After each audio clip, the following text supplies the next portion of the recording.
here. We click on this. We're gonna copy. And then we can close it out. So that we can come over here, post,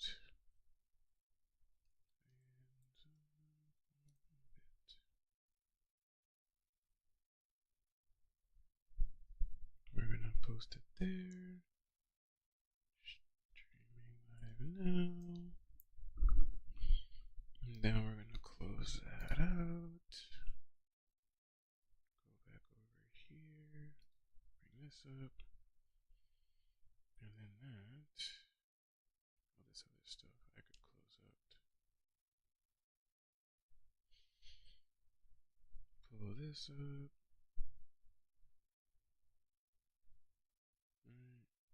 Copy. Close. Spread the word.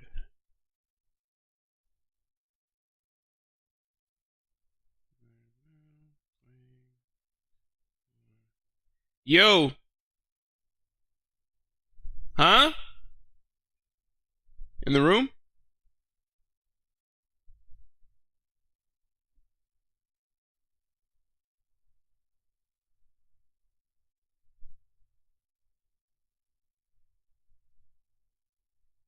No. Playing more Breath of the Wild. Select all. Copy. Post. Post was sent. Then we go to threads. Then we go to threads. Then we go to threads. Post.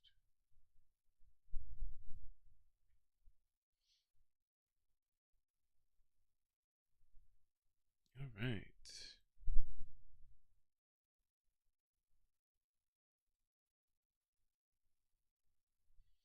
That's basically it. Because, yeah. Alright, so we are here, well rested, and ready to continue on from where we left off in the last one.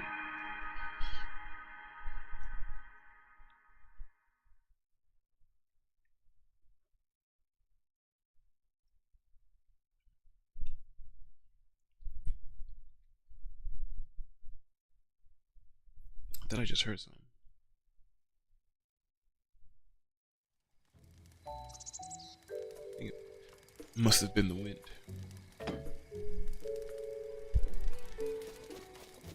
Alright, so we left off in the last one, getting ready to do this Hylian homeowner.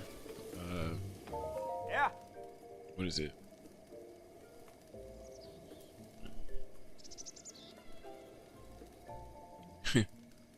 Hello there. Another day, another rupee. What are you doing? Working, as you can see. This old house here has been abandoned. Everyone in Hatena village agreed we should demolish it. The old owner apparently went off to the castle to report for service. Never came back, never wrote, so it goes away.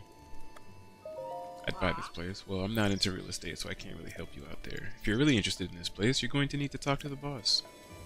Carson. Yeah, no, you're not the boss. Hi. Hey, need something from me? Who are you? Me? I'm the luminary, president, architect, and design lead of Bolson Construction. My name is Bolson.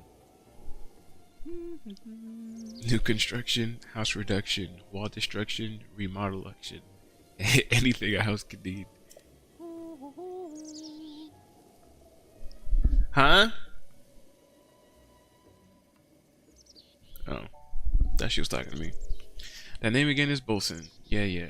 Bolson Construction. Da. Hey. Shaki.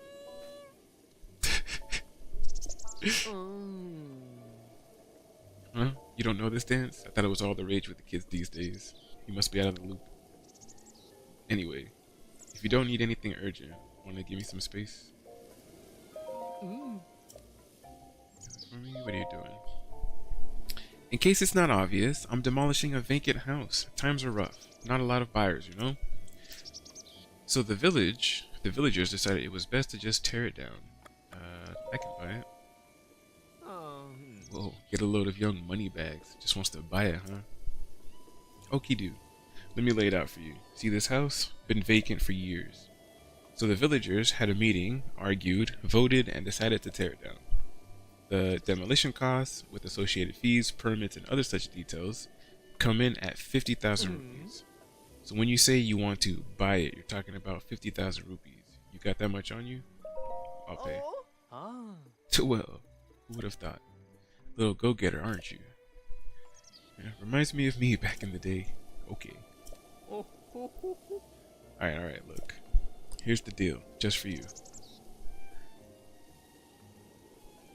I'll cut you a special price of 3,000 rupees. But in return, I'm going to need you to bring me 30 wood bundles, building materials. You know how it is. Anyway, you understand the terms, then get to it and show me what you're built out of. That's a construction joke. Hudson, Carson, stop what you're doing. You got it. Alright, Hylian homeowner. This is what we wanted to get done last night, but that wasn't gonna happen. Sup?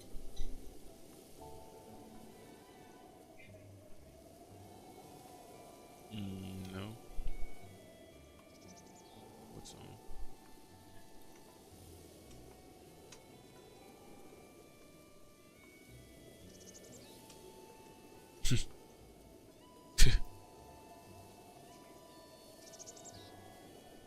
Hear it outside.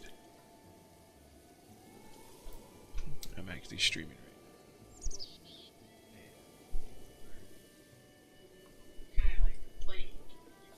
now. Yeah, play it real quick. Copy those 2 notes.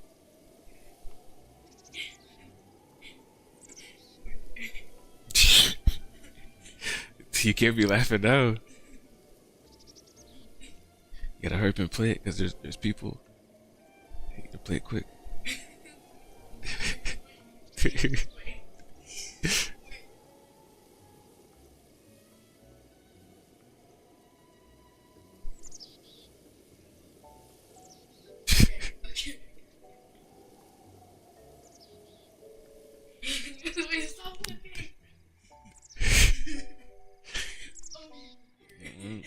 Cause you mess up, you can't play it for long.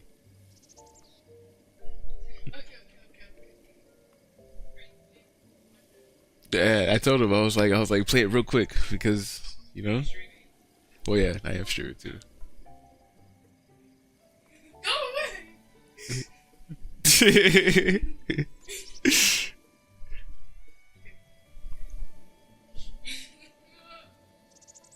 Yeah, I don't know why.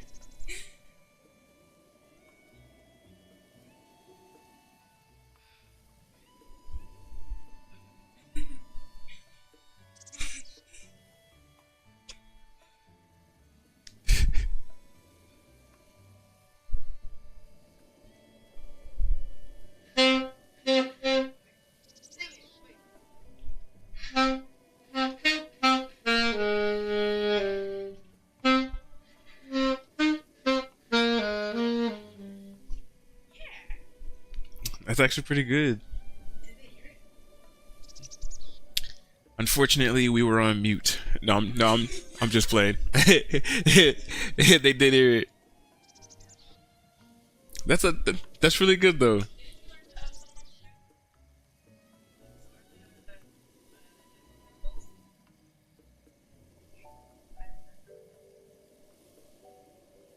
That's actually really good though.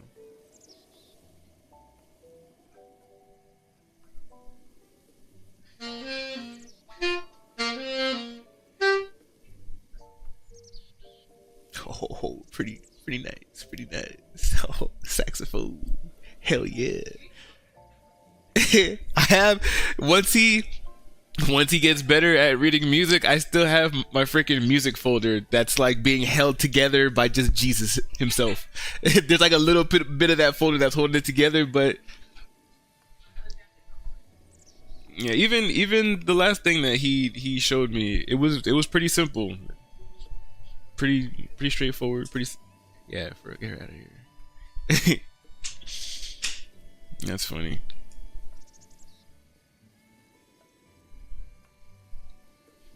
That's hilarious. Alright, Hylian homeowner. Whoa, easy there, chatty. A little space. Let me get where I'm going before you talk to me. Okay.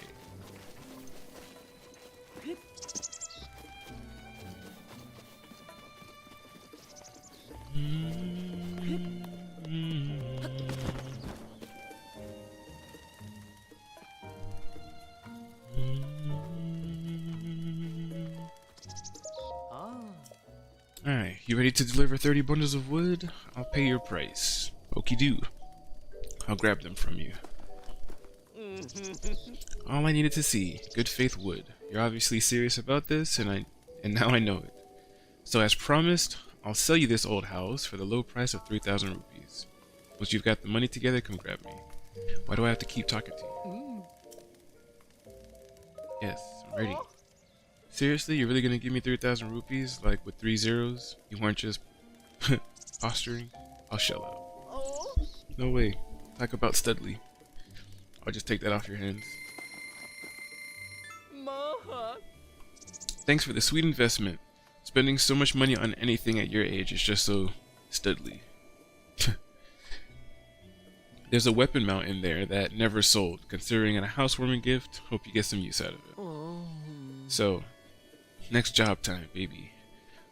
What I'd have line up again? Oh yeah, that's what's next. I was going to send Hudson up Akala way to clear some land. Yeah, what's up? What are you doing? Taking a break. By the way, did you buy that house? Yes, I did. Impressive. You're just a pup. Come again? Don't worry about it. Anyway. What, bro?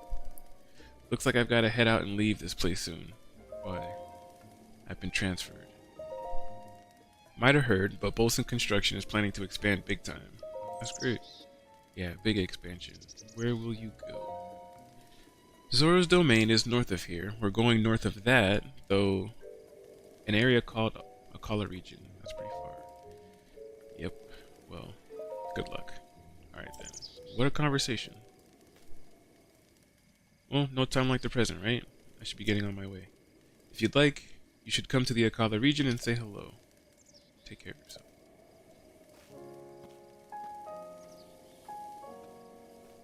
They make it, I don't know, they make that sound like it was some kind of super fair exchange. Anyways, back to this. So the both of us sort of hit a personal milestone, huh? Time to kick back and get leisurely. Though you look a bit judgmental for such a fine moment. You're looking at me like you should both keep working at it. Yeah, you don't even have to say it. Oh wow, I just bought a house and it's totally empty and depressing. Oh sure, that's you to a T. I see it in your eyes. Yep. I was just like you a lifetime ago. So tell you what, let me help by taking care of furniture for the exterior or anything really for 5,000 rupees. Actually no, scratch that. For you, let's start at 100 rupees. Just cruise on by whenever you have the spending cash and we'll talk. Alright, we're gonna upgrade the entire house. Gear displays, what kind of mount, weapon mount. We're basically just gonna keep on hitting A until the house is done.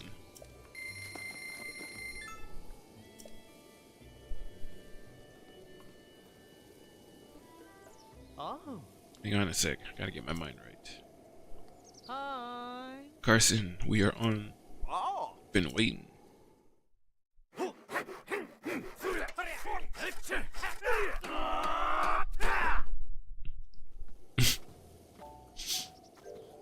Well, it's really coming along. Take a look if you get a chance. Oh yeah, well, One of the things I meant to do before we started building was basically just taking a look in and around the house real quick. Just take in, I guess, how it looks. Front of the house is kind of empty. There's, you know, just this pond, a place for the horse.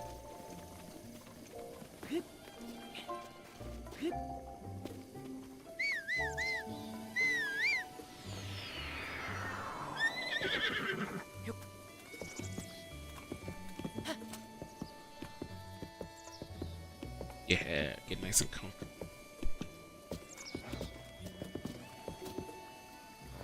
I can't get off.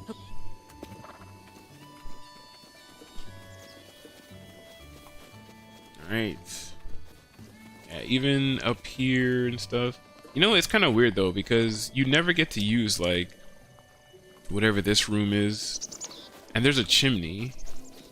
But you never have, like, a fire, like, inside the house. So it's, I don't really know what that part of the house is for. But, yeah, actually looking on the inside, we see we got some of these, like, weapon mounts.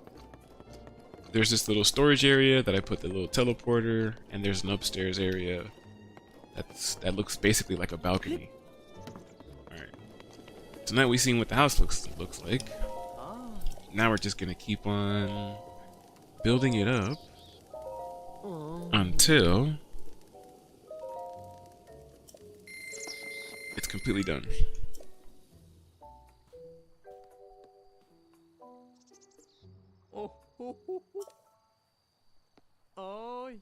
Carson, we are studs of stud work. You're darn tootin' we are. Been waiting.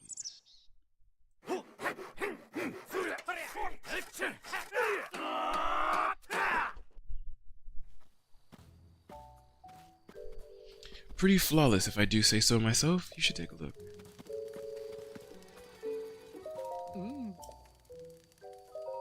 Yep.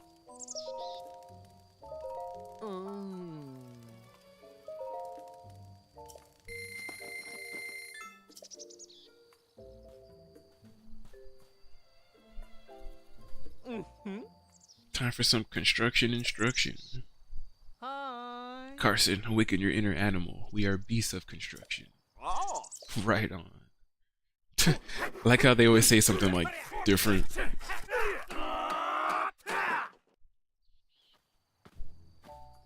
Well, it's really coming along. Take a look if you get a chance. I wish I could just say like build all or something like that. Or they could have made this like an interface.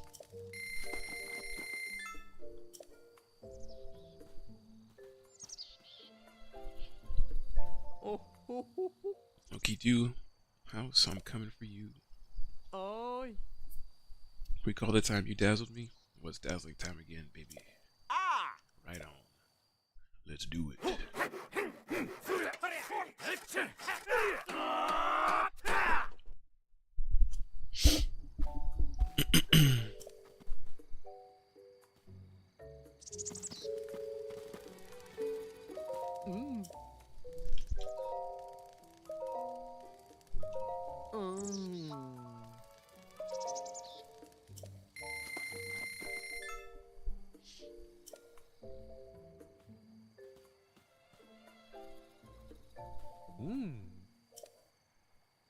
Hey? Bolson Construction, what's our credo? With 7 colors of paint, buildings bloom like the spring.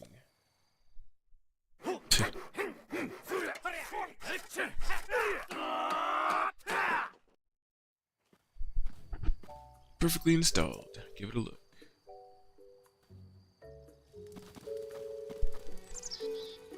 Oh.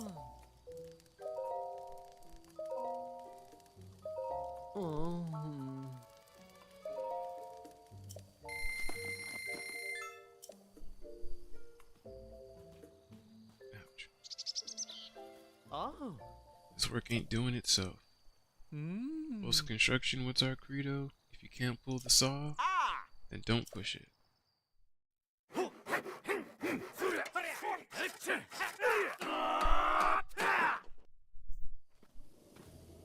Perfectly installed. Give it a look.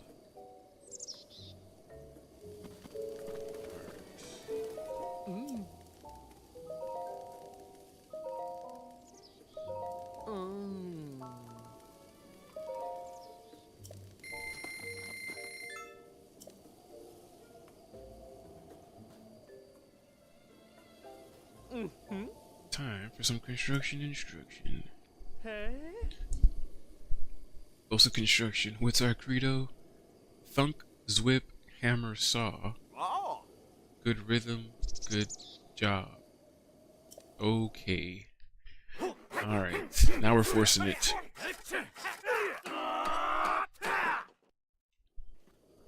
That's funny.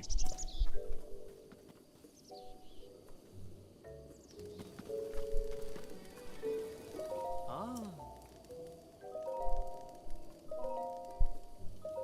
Oh.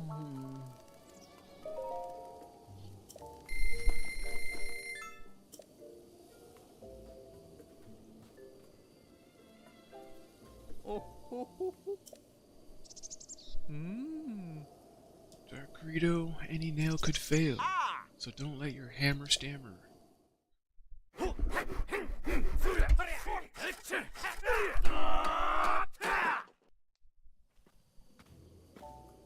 It's really coming along.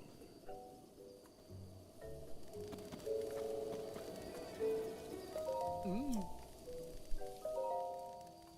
Installations. Put a bed in there.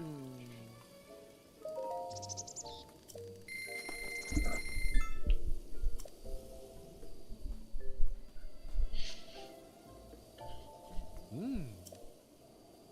Hi. Oh. That one repeated. Yeah. Ah.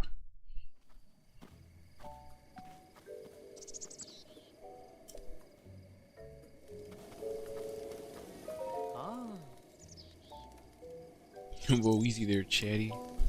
Mm. Installations, lighting. Yeah, put some lights in there too.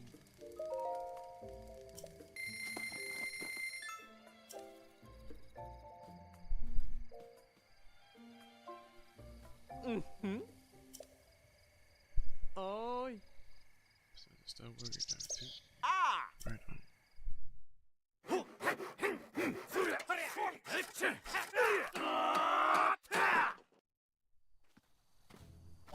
Pretty flawless, if I do say so myself. You should take a look.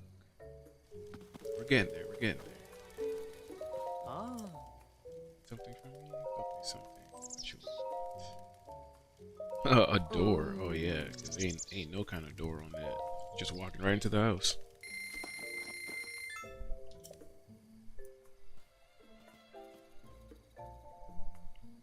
Oh. This work ain't doing itself.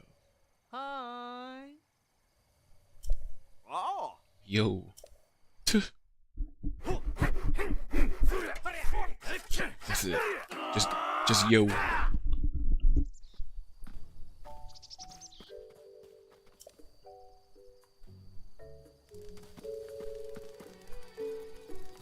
Mm.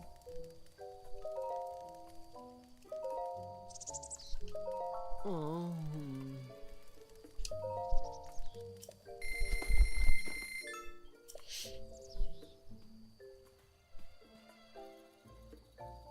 Mm.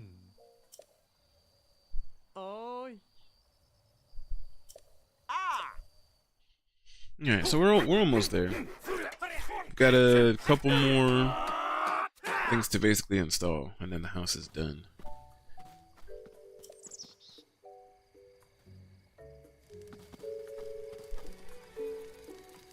Ah.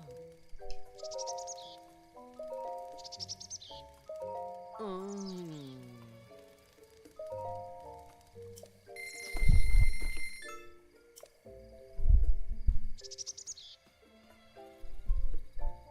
Oh. Hi. Oh.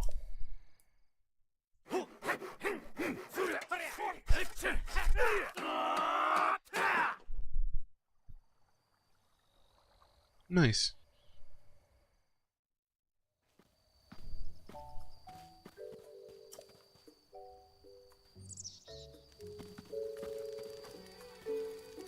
Mm. Oh.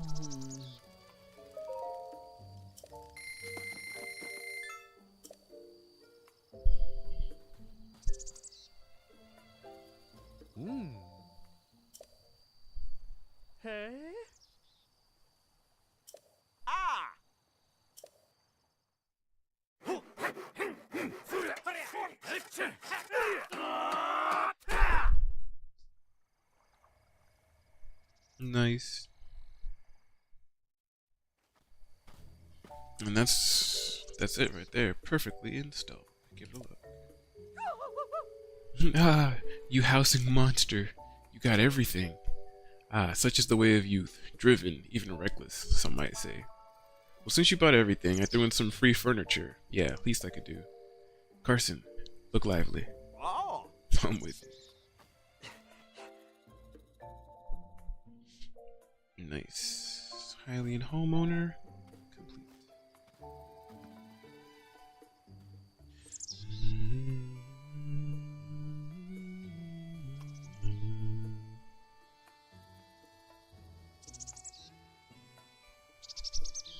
Well, I am tuckered.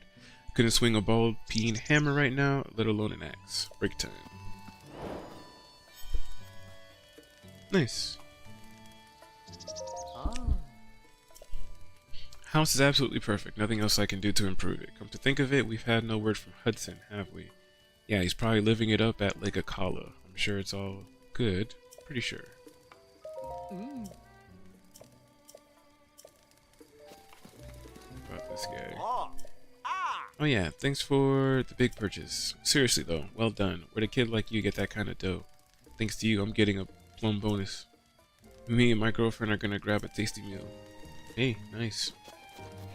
Alright, so yeah, now we look at the house and it's looking pretty nice. There's some trees outside, there's some flowers and stuff. Let's rock out of here. Link's house. Yeah, I don't think anything really changes that much with the exterior, I guess. And there's always like some sledgehammers here.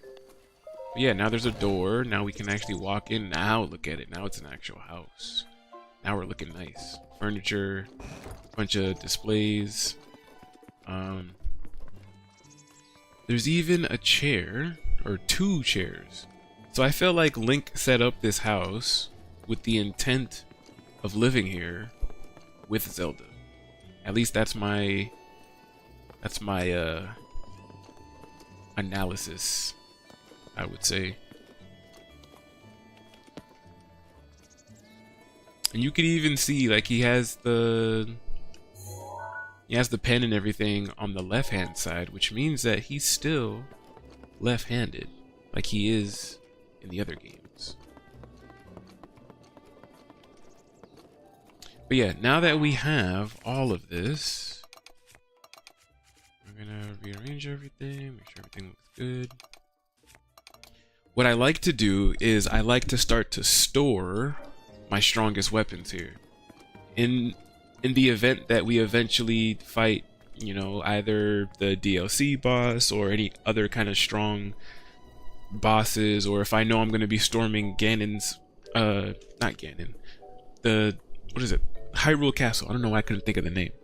I like to go in there with the best gear possible, right? So,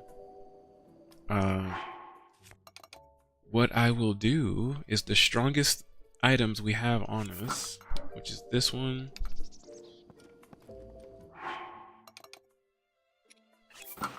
It's this and this, because this one's already used, right?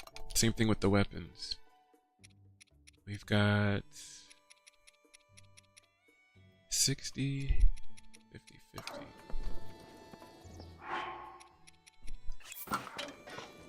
60, 50, 50.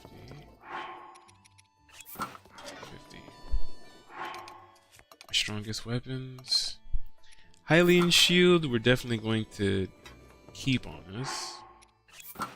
That's the one we're going to be using. Those are my strongest shields. And I basically do that because, again, if I store my strongest... I don't know why I always do this. It's just habit. I'm going to save it. Because just in case anything happens, we're going to save it.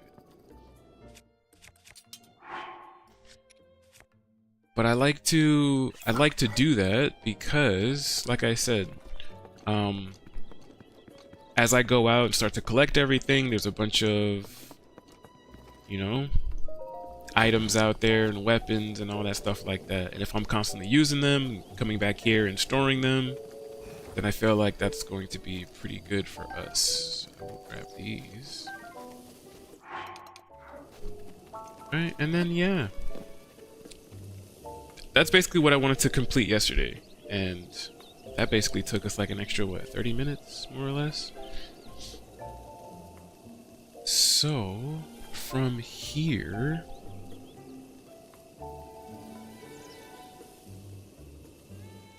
I feel like...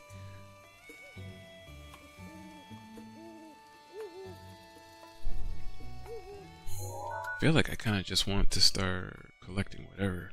Like, or not even collecting whatever. I need to... What's the next steps? Because I want to do the DLC, but before I do the DLC, I want to do... We do have to... Is it Pharaoh Tower? I do need to travel back over here again. As much as I say I don't want to fast travel. We fast travel. I think that's the only time I'm going to fast travel. Is going to be to and from the house. Like if I fast travel, or maybe I'll just fast travel to the house. I don't know. We're going to get the motorcycle. Because once I get the motorcycle, I'm not going to fast travel.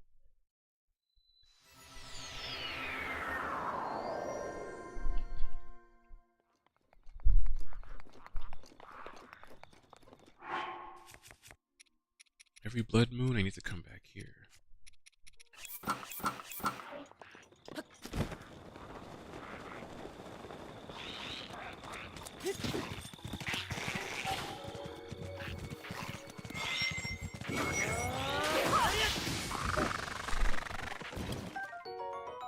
Hylian rice.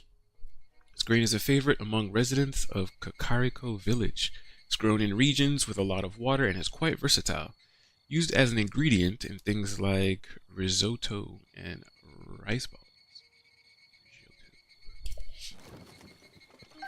Oh yeah. We came here for more wood and more durians. And I guess more weapons. Let's see, because now we got a slew of new weapons. 14. Right.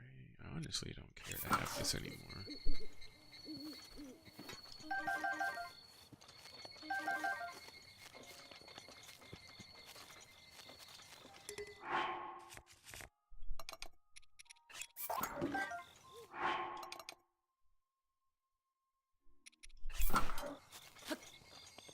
Alright. Let's collect our durians real quick.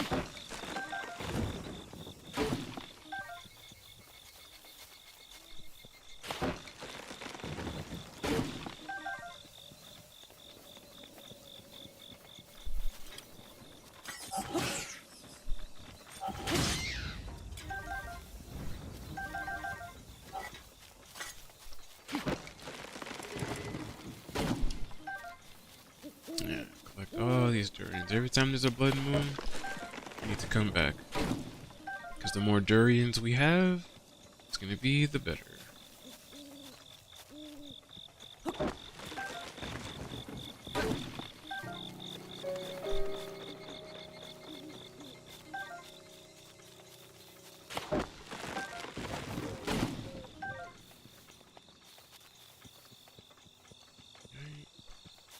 Two more trees.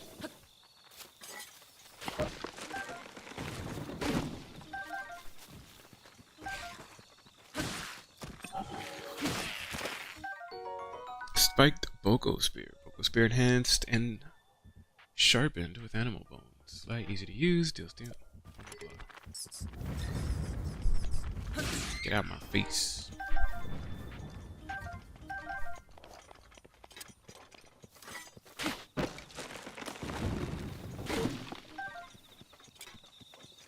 Alright. That's everything that we can get from there. I want to start collecting more of the dragon. But look, he's going that way. Or are you coming back this way? No, you're going into the thing, right?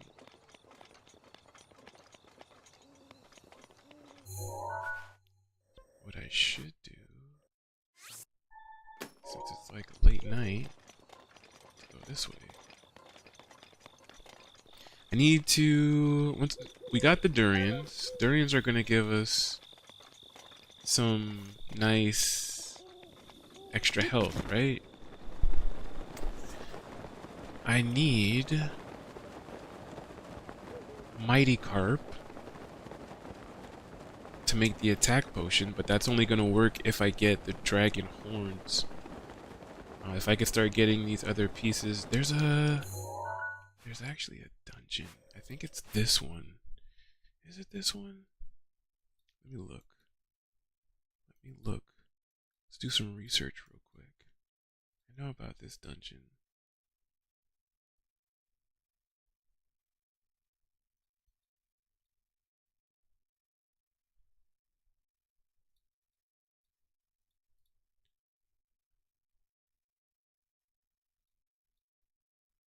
Yeah, it is this one. Alright, detour. We have to complete this one, because I think this is going to be the only way to start getting the other parts of Farosh, is if we complete this shrine. Because we got it scale, right? Where's my materials? Dragon parts. Where are you? Farosh scale, right? Yeah, we got his scale, and I feel like that's all it's gonna continue to give us. Unless we do.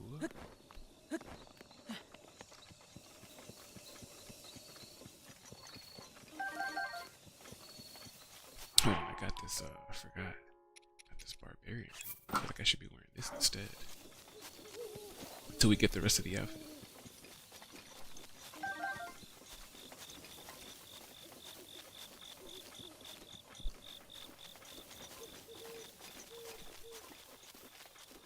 Which I definitely could do that too.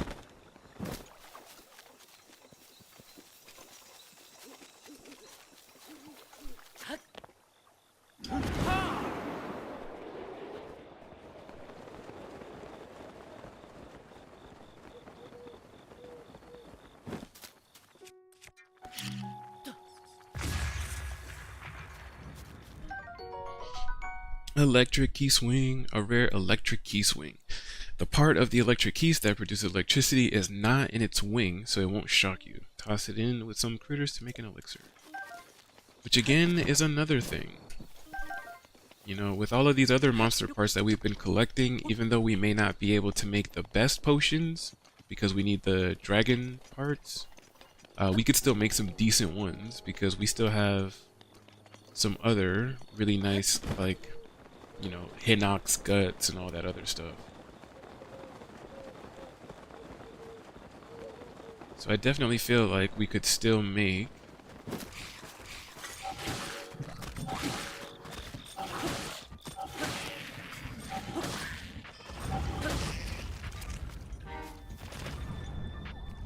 beat them all up. Beat them all up.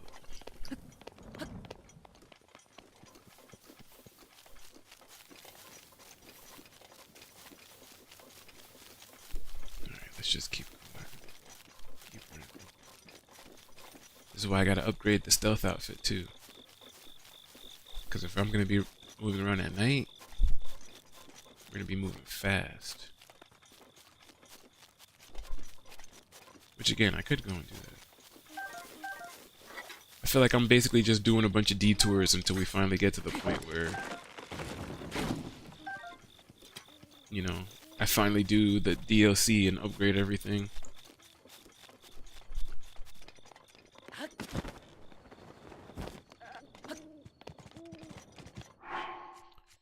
Which, speaking of which, this one.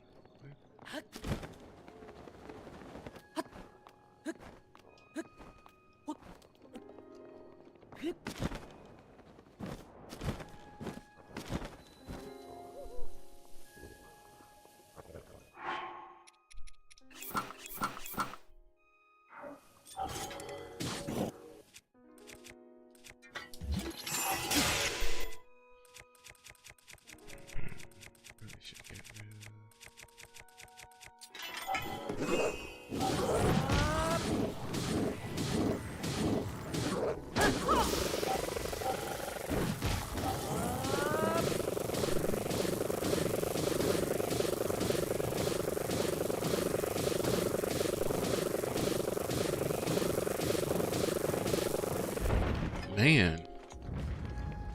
He was taking a beating with that.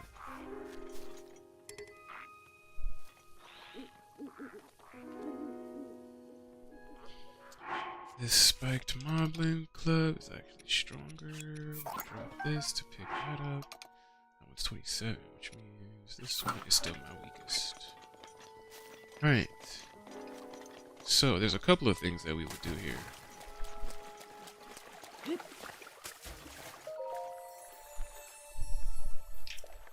You have done well to find this spring. Offer Ferash's scale, received from the Golden Spirit, to the Spring of Courage. I, Goddess Hylia, will guide you. Alright, and then this is when we take said scale, and we drop it in.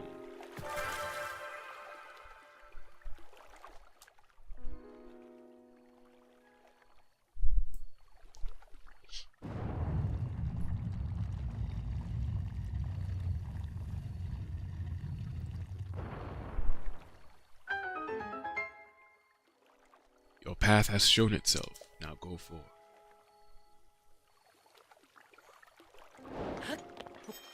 The serpent jaw complete.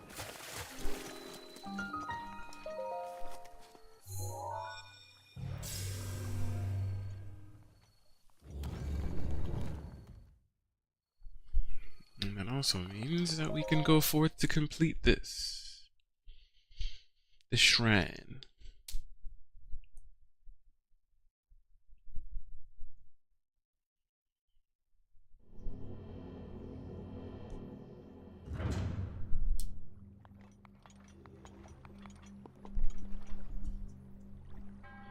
To you who sets foot in this shrine, I am Shay Katha. By entering this place, you've already proven your worth.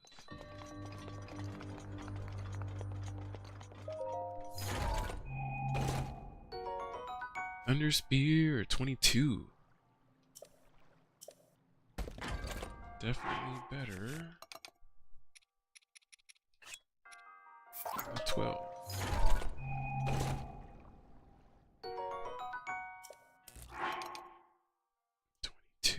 Which means that this is my next weakest weapon. Thunder Spear, we're gonna mark as found, and Shrine marked as complete. You have done well. Trying to think. Because what's the quickest way, what's the fastest way to basically achieve what I want to do?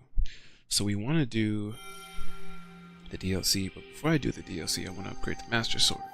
Before I upgrade the Master Sword, we need to upgrade the Stealth outfit.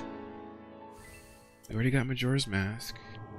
I need to upgrade the Stealth outfit. What do we need to upgrade the Stealth outfit? I also want to get the Barbarian outfit. Stealth outfit. Breath of the Wild.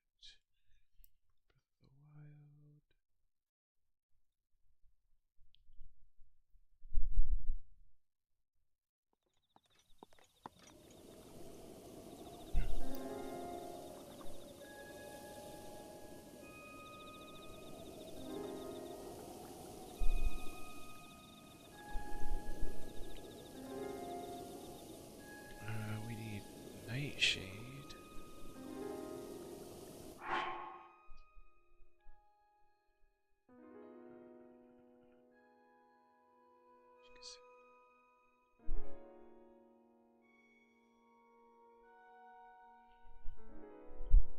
We need Nightshade, a bunch of Nightshade. How much Nightshade we got? I really just need to upgrade it twice, but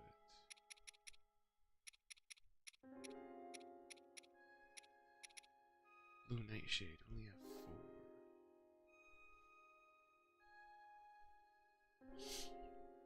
Is there anything else I need to buy? Yes.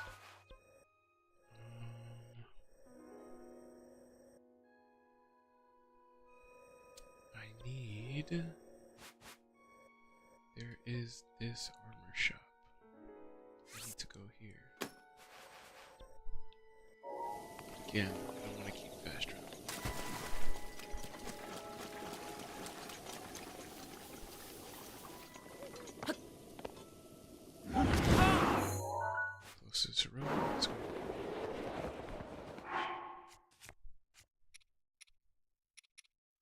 this road?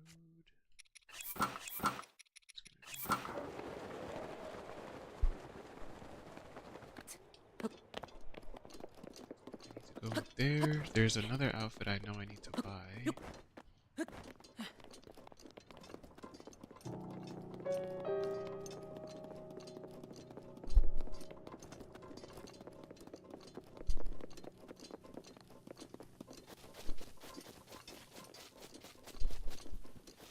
There's actually a couple things I know I need to buy.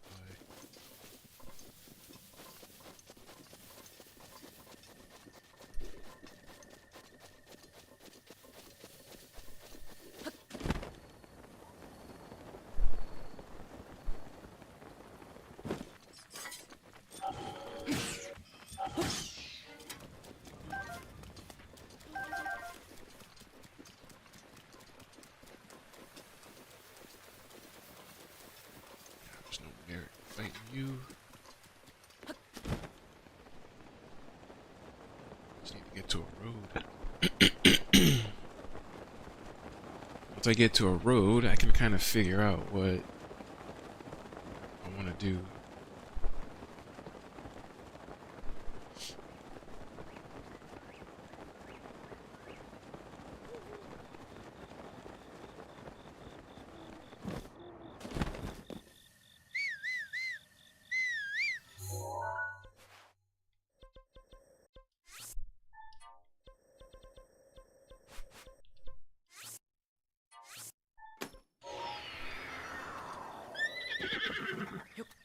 Yeah, summoned you from the crib.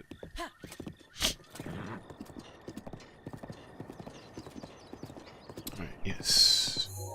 While you trot this path, I won't even have to change nothing. I feel like you're just gonna run the path. Alright. Let's kinda... Actually, let's save it. Because I always forget to do that. And then I end up in a predicament that I don't want to be in. Alright, so... Let's see. Let's open up a folder.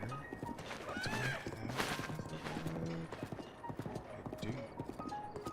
Oh, and I forgot that I have a Breath of the Wild, like, all that has all of, like, my notes and, like, what items to get the best materials and stuff. Even the armor sets, I already have, like, the materials that I need. What? It's crazy. So I could actually, like, undo these. But I think some of them I either deleted, like, as I started to get them, or... Because, like, I don't have the, I don't have the Sheikah set on here. Alright, so let's see.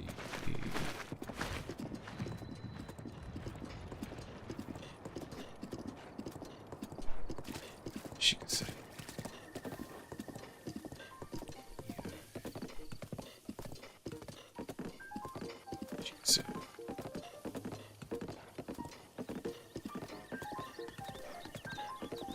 Alright, for the Sheikah set, we need blue, shade,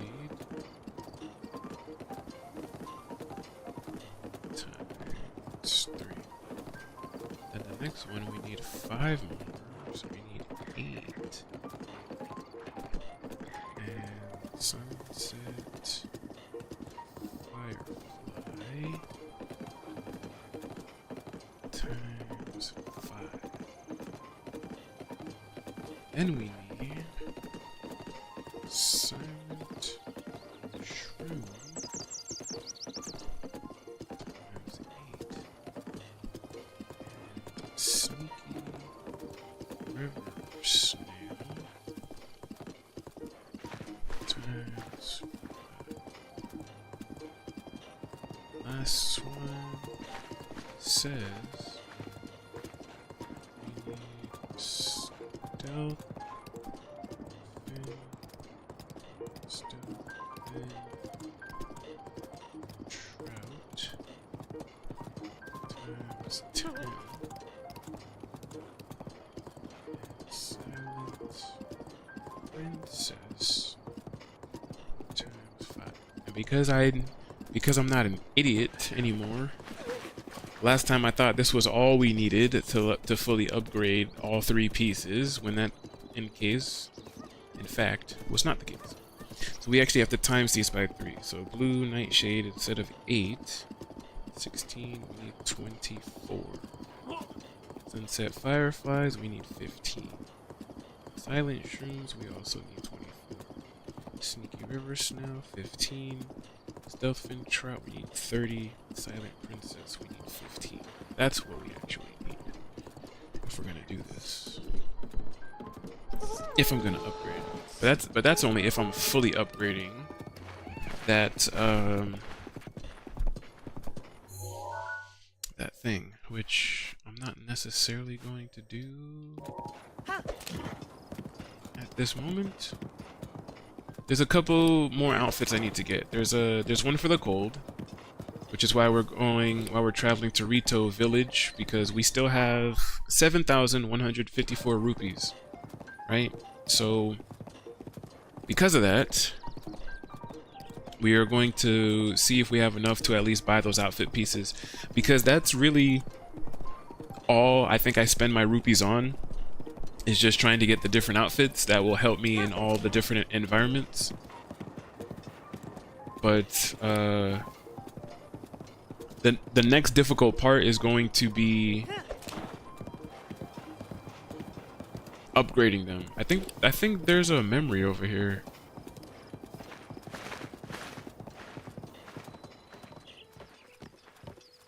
If I'm not mistaken, right? Isn't there a memory? Yeah, right here. And for some reason I always just like to go casual link. Hold on, where am I? Because I gotta make sure that I mark this off the map too. We are closer to Rito Village. Rito Village. Rito Village. Yeah, we are right here. Saniden Park Ruins found. And to Mount Leneru. We're also going to mark as found.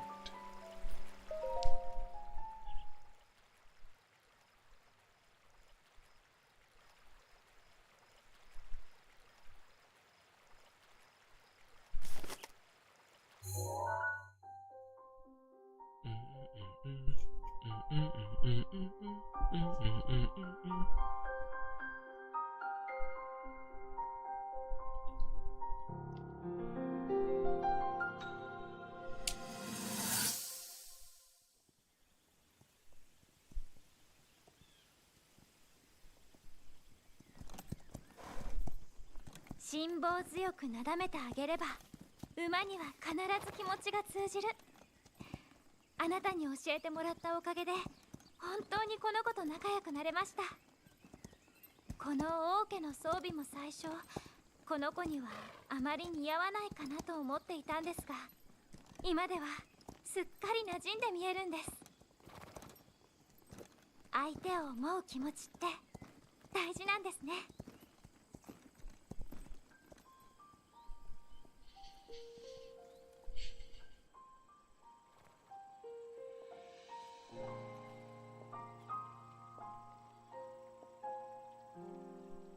あの向こうには知恵の神ネールより名をいただいたラネールという山がそびえています。弱い17に満たぬ者、知恵なき者として入山を禁ずる。ラネールはそんなしきたりを持った山なんです。力の泉でも勇気の泉でも私の力は目覚めなかった。でもあの地なら、知恵の神ゆかりのあの泉でなら、もしかしたら。根拠は何もありませんけれど、わずかでも可能性があるのなら、私はそれにすがりたいのです。明日私は17歳になります。あの山に行ってみようと思います。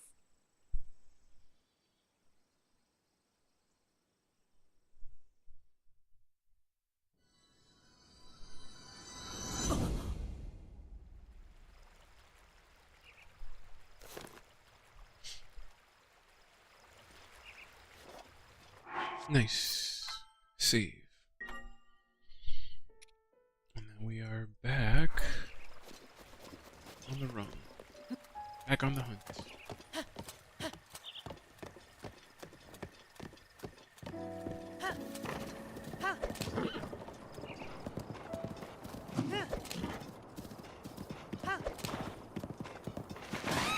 Yeah, get out of the way, bird. Let's go. Let's move it.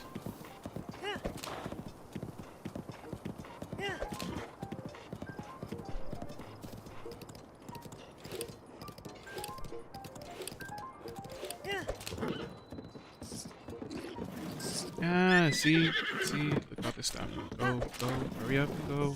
Alright, since you don't want to go,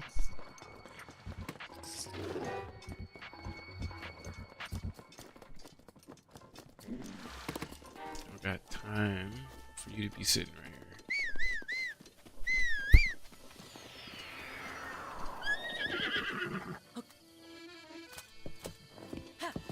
Stupid horse.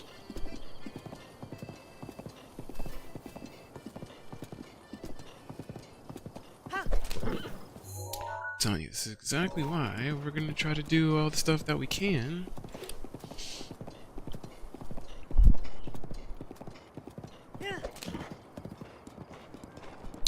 And that's what I should also do. Let's pull this map.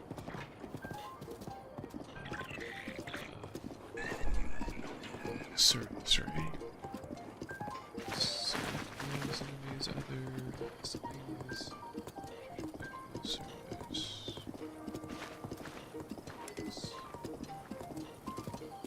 Yeah, this is what.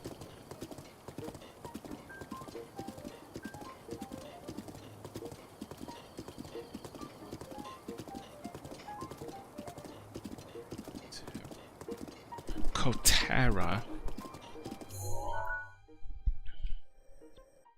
There's actually one that we're gonna pass up over here.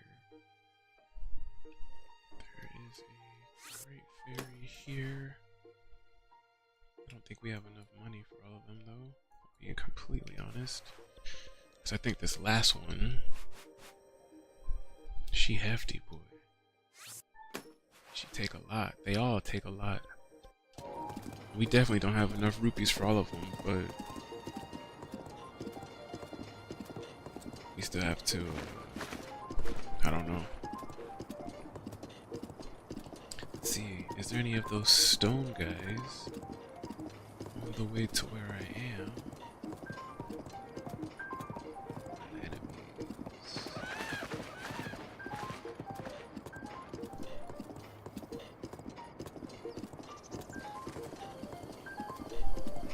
Let's see, there's a couple. I should probably stop by and try to fight. There's one. Alright, so green. This pink one. I gotta stop by these. Because these will help.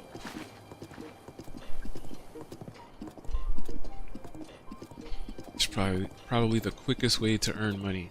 Fight those rock guys and collect all of like the sapphire and ruby and all the other things that he drops, and we could basically just hold on to them, and then whenever we want to sell them, we can either go to Beetle or something, or even back in the Goron city, Ramella. Yeah, see the bridges, you really can't sprint. You really just gotta like let the horse do what the horse does. Ain't no way.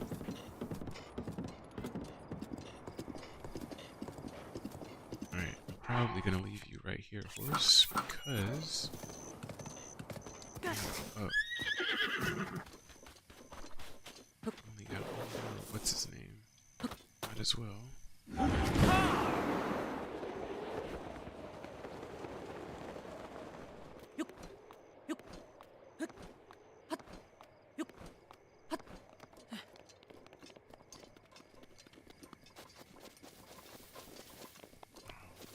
I think I jumped too early.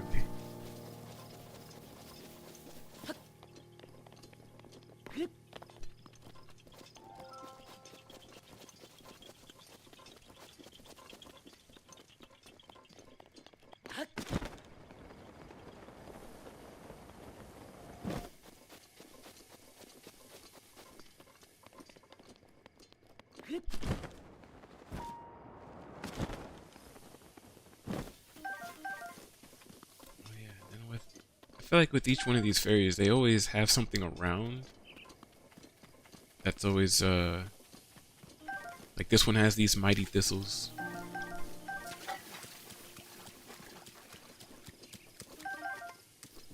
And silent princesses. I'll definitely take those. No, we need more. And these Endura carrots. Definitely need as much of these as we can. Yeah, we have 11. That's perfect. It's gonna be super perfect.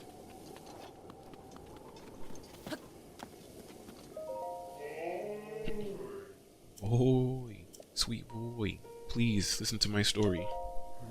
I am the great fairy Casa? This place was once a beautiful spring, but as time passed, fewer and fewer travelers arrived to offer me rupees. As a result, my power has abandoned me. I'm nearly powerless now, so I beg your help. I need rupees to become whole again. All I need is 500. Once my power has been restored, I can help you do great things, boy. Now, if you have the rupees, hand them over to me, quickly. In order for me to regain my power, I need 500. Sure. Thank you. You are too kind. Now the power. It's overflowing.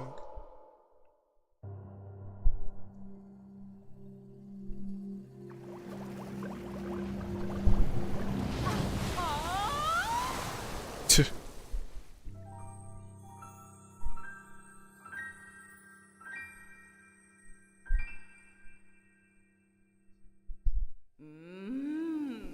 So you're the one who brought me back from the brink. Oh my. I see now that my first impression of you was correct.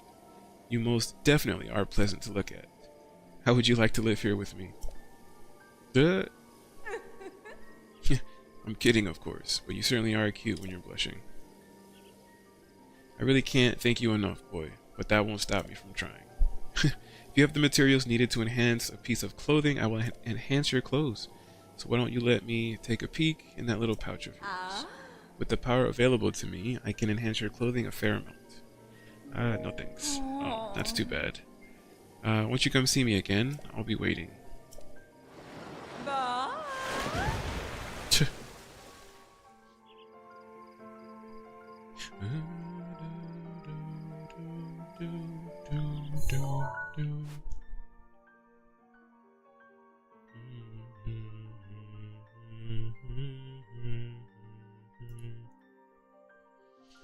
Alright, so we got her, so that's pretty nice. We're gonna mark these guys up again, because we're gonna just fight as much of them as we can on our way to where we're going.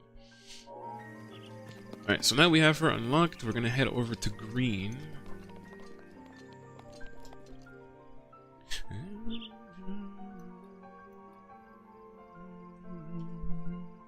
I also feel like if we really want to, like, you know, make this a side mission on top of a side mission,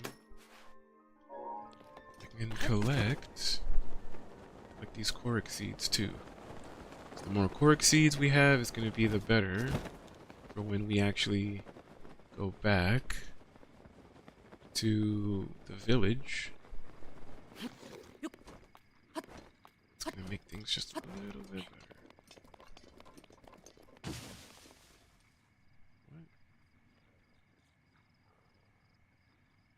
What the heck was that? tripping?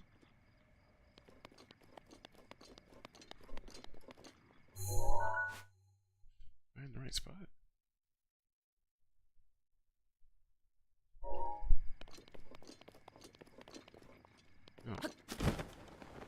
I was like, wait, what? What's happening?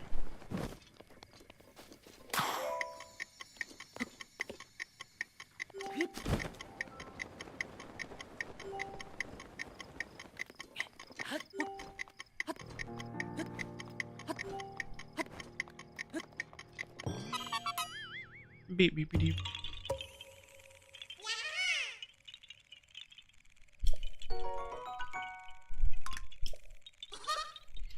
Yeah, even though it's kind of annoying, I feel like, to go out of our way, I do feel like it is nice to still get the cork seeds.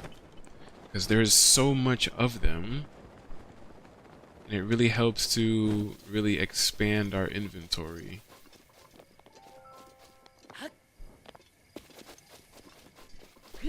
So as annoying as it is,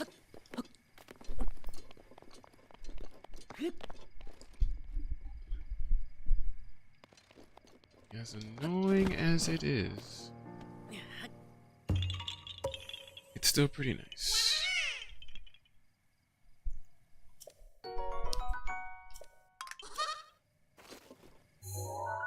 The next one is... looks like it's up here.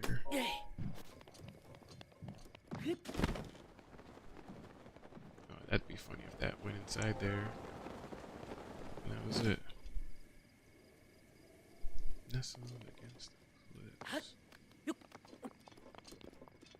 Nestled against the cliffs. Well, I see it. I see you.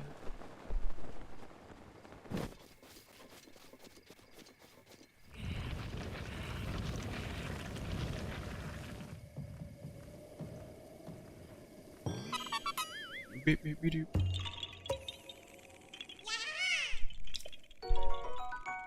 Like it's so easy to really get these cork seeds, but you know, I feel like you could really see that, like how much I have to go out of my way to really get it done.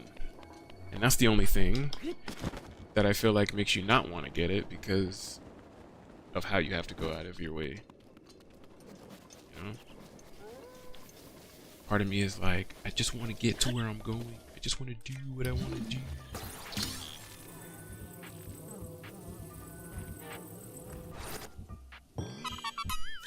Beep beep beep beep.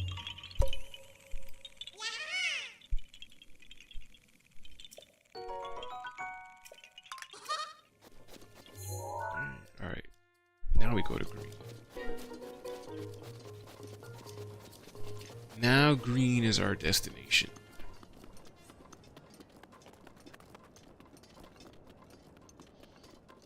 Now we fight this Talus, however you say it.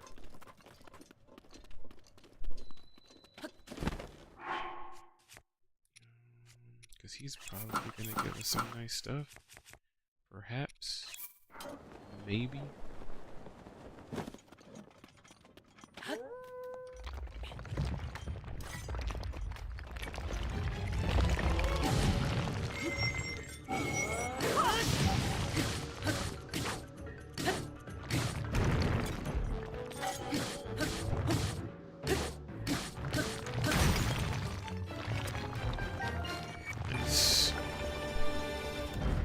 And then he dies and we get some nice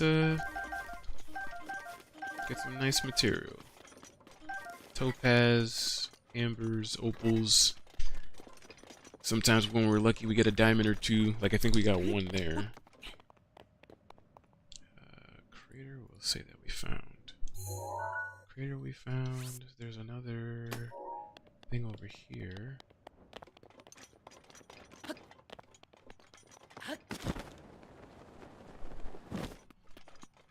There is another.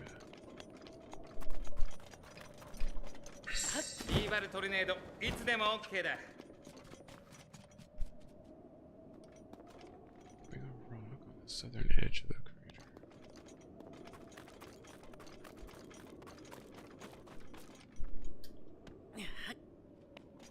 Place it in the right spot. What spot would that be? Oh, okay. I'll take it.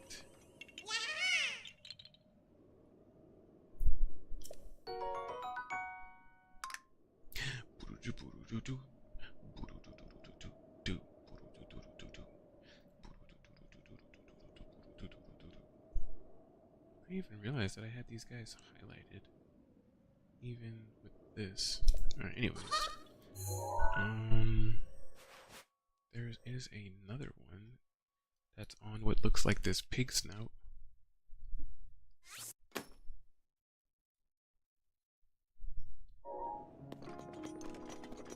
I feel like that's basically like what I should be doing. It's just, again, collecting these as I go to my objectives, because it's going to make it that much easier to upgrade my storage. And for the most part, I really feel like it's just the weapons that I mostly want to upgrade, because I don't really feel like I go through bows like that. And it's mostly because of the ammunition, you know. I just use whatever strong bow I have at the time. But it's mostly the weapons. I feel like sometimes, or not even sometimes, we come across a bunch of weapons all the time. So I'm always just like, the more weapons we could have, the better.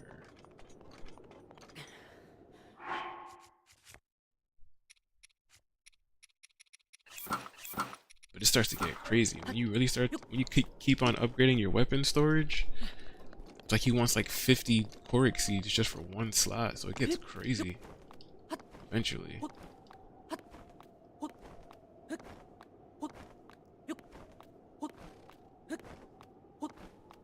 That's usually what I do too. I usually just grab a bunch of seeds, and then when I finally go back to upgrade,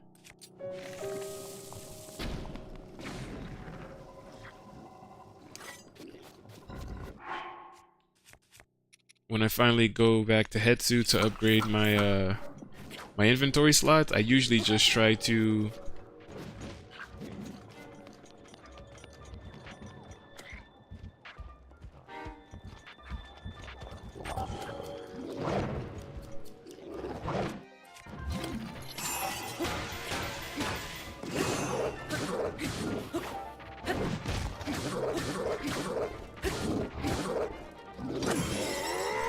What? I actually parried that? That is crazy. That's wild. Actually, no, I lied. It wasn't me, because I heard Daruk. It was Daruk that thinged it, not me. I was about to take all the credit. But then I just realized I heard him go, "Whoa." Oh, great. Let's just real quick. Oh, no.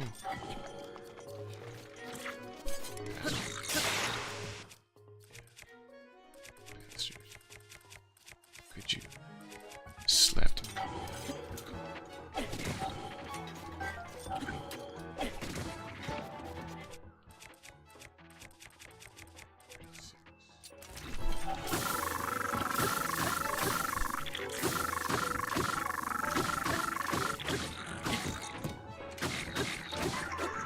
Yeah, die.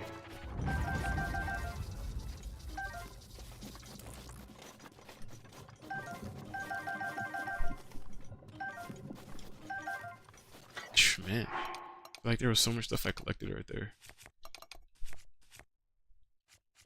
And again, we really need this blood moon, man. Gotta start using some of these other materials. In here, Knight's Claymore. Let's see, okay with that. Knight's Claymore, because that one's 38. There's also this. We'll mark the Knight's Claymore is found. The Korok seed is found. And then we will move on to this next talus. Forget to save.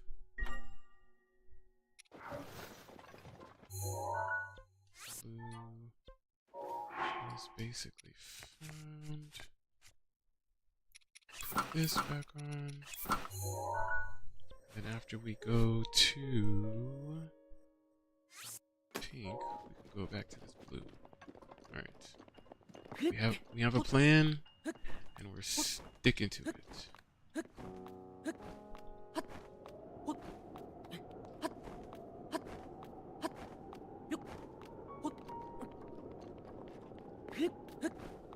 We've got a plan.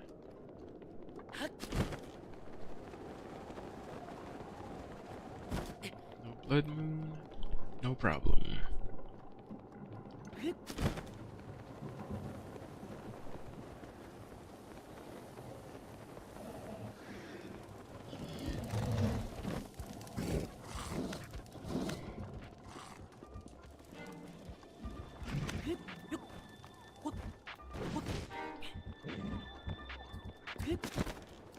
Gone. Out of here.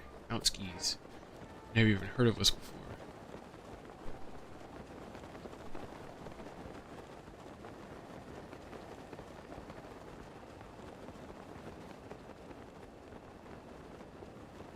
Alright, there's no Urbosa power for this one. We just gotta go in here and give him the hands.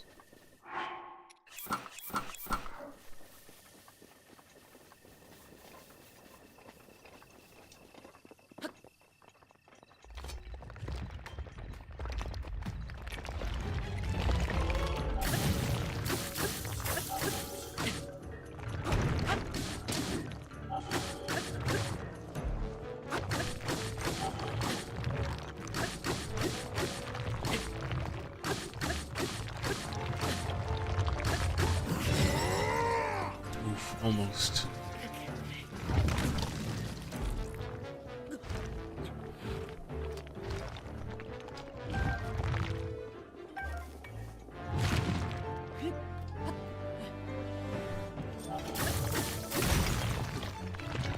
Nice.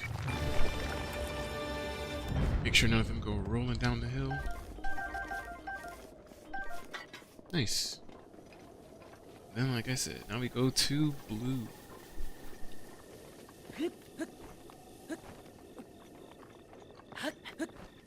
Like, even after all of those gems that we sold the last time, like, how much are we at right now?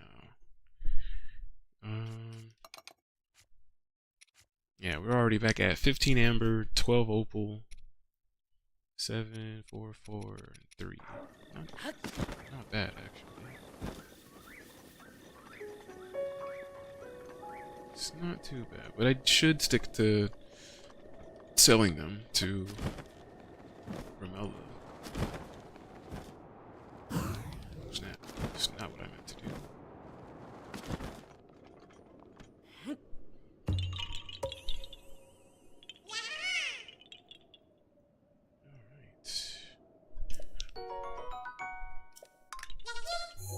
There are so many of these Korok seeds that I feel like really trying to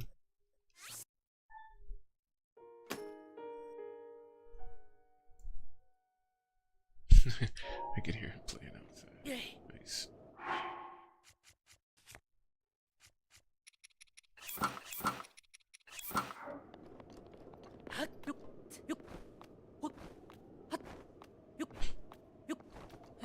Nice, nice, nice. Alright. Also, thanks.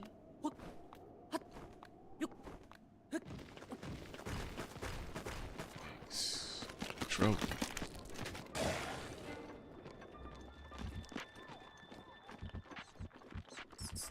More trouble.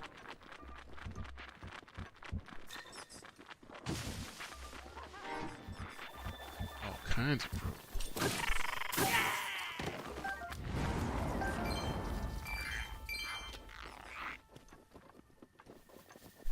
Yikes, it's like never-ending trouble.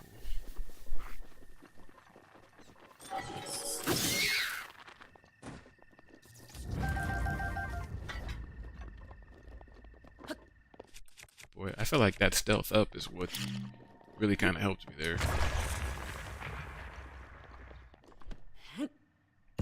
Honestly feel like that's what that was. Cause ain't no way.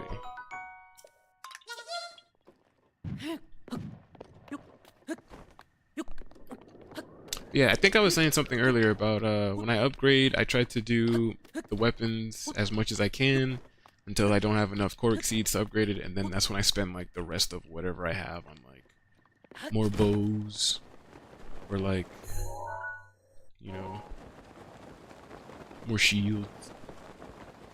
But again, I feel like I don't ever really go through shields like that, so I really just go down the line. I upgrade weapons as much as I can, and then once I can't, I upgrade bows as much as I can, and then once I can't do that either, then I do shields, because shields don't really matter.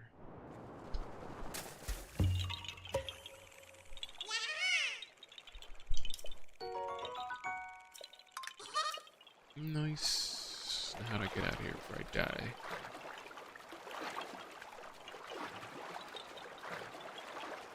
I'm gonna die in here. There's nowhere to go.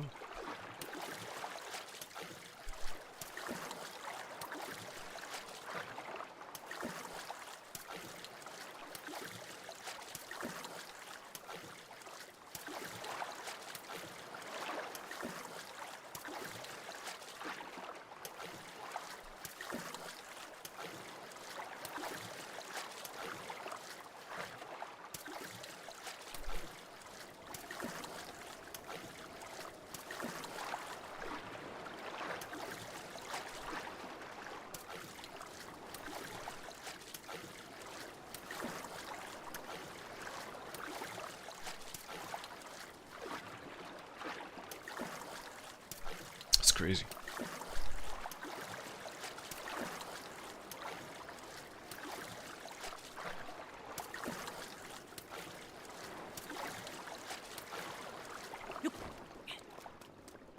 There was like nothing to grab onto over there.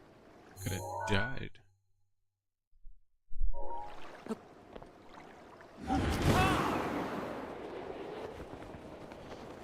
I honestly think that we should be good to go to grab this outfit now.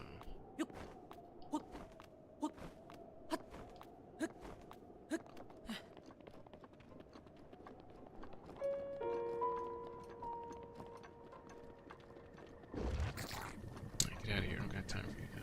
I already spent a bunch of my time.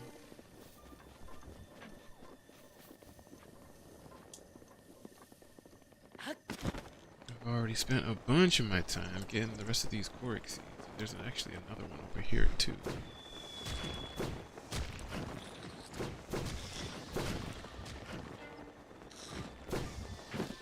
One of you land a hit, I'm actually going back and killing all of you. Just so you know.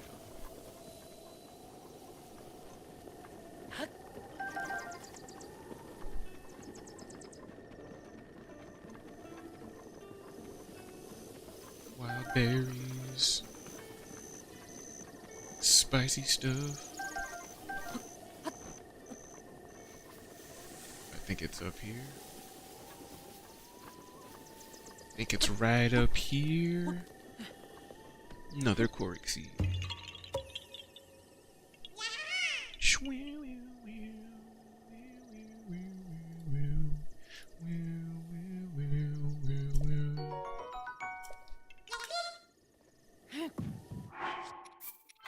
Alright, we're gonna save it.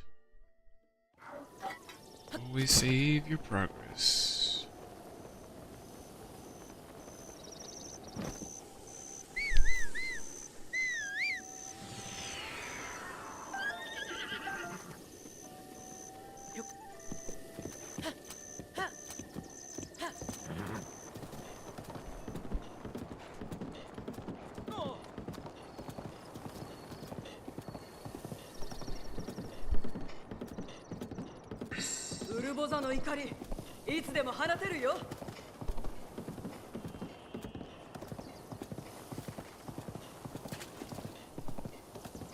Alright.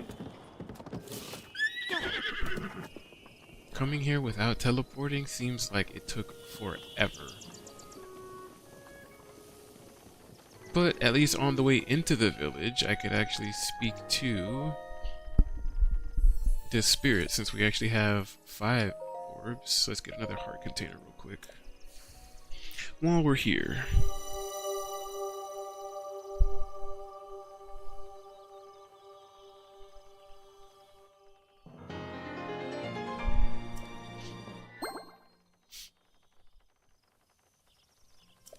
Go forth and bring you peace. Whoa. Hey, hey. Hey. Nice. Yeah. Yeah. Nice. Hell yeah. GZ on the container. Hey.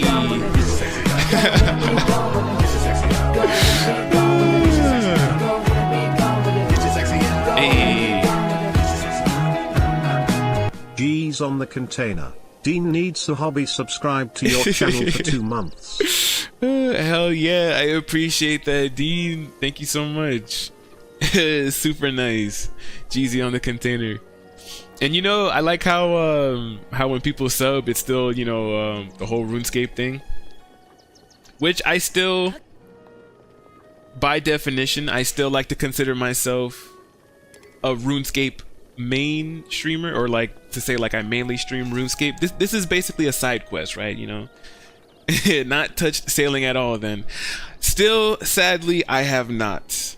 I actually told myself, I was like, since I started this whole side adventure of streaming Breath of the Wild, I think I'm actually going to finish it before I jump back into RuneScape, because when I jump back into RuneScape, I feel like that's all we're going to end up playing for like quite some time, because I think I really started playing Breath of the Wild to really test out the upgrades in my my equipment, but I don't really have plans to stream anything else until I probably get a PlayStation, which again is going to be a while from now.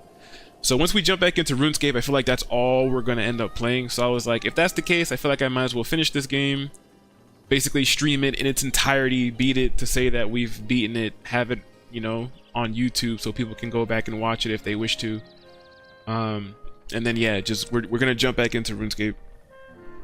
I haven't streamed for months, man. I believe it. You know, just like we were saying in one of the previous stream, I feel like, you know, life has just been happening to everybody.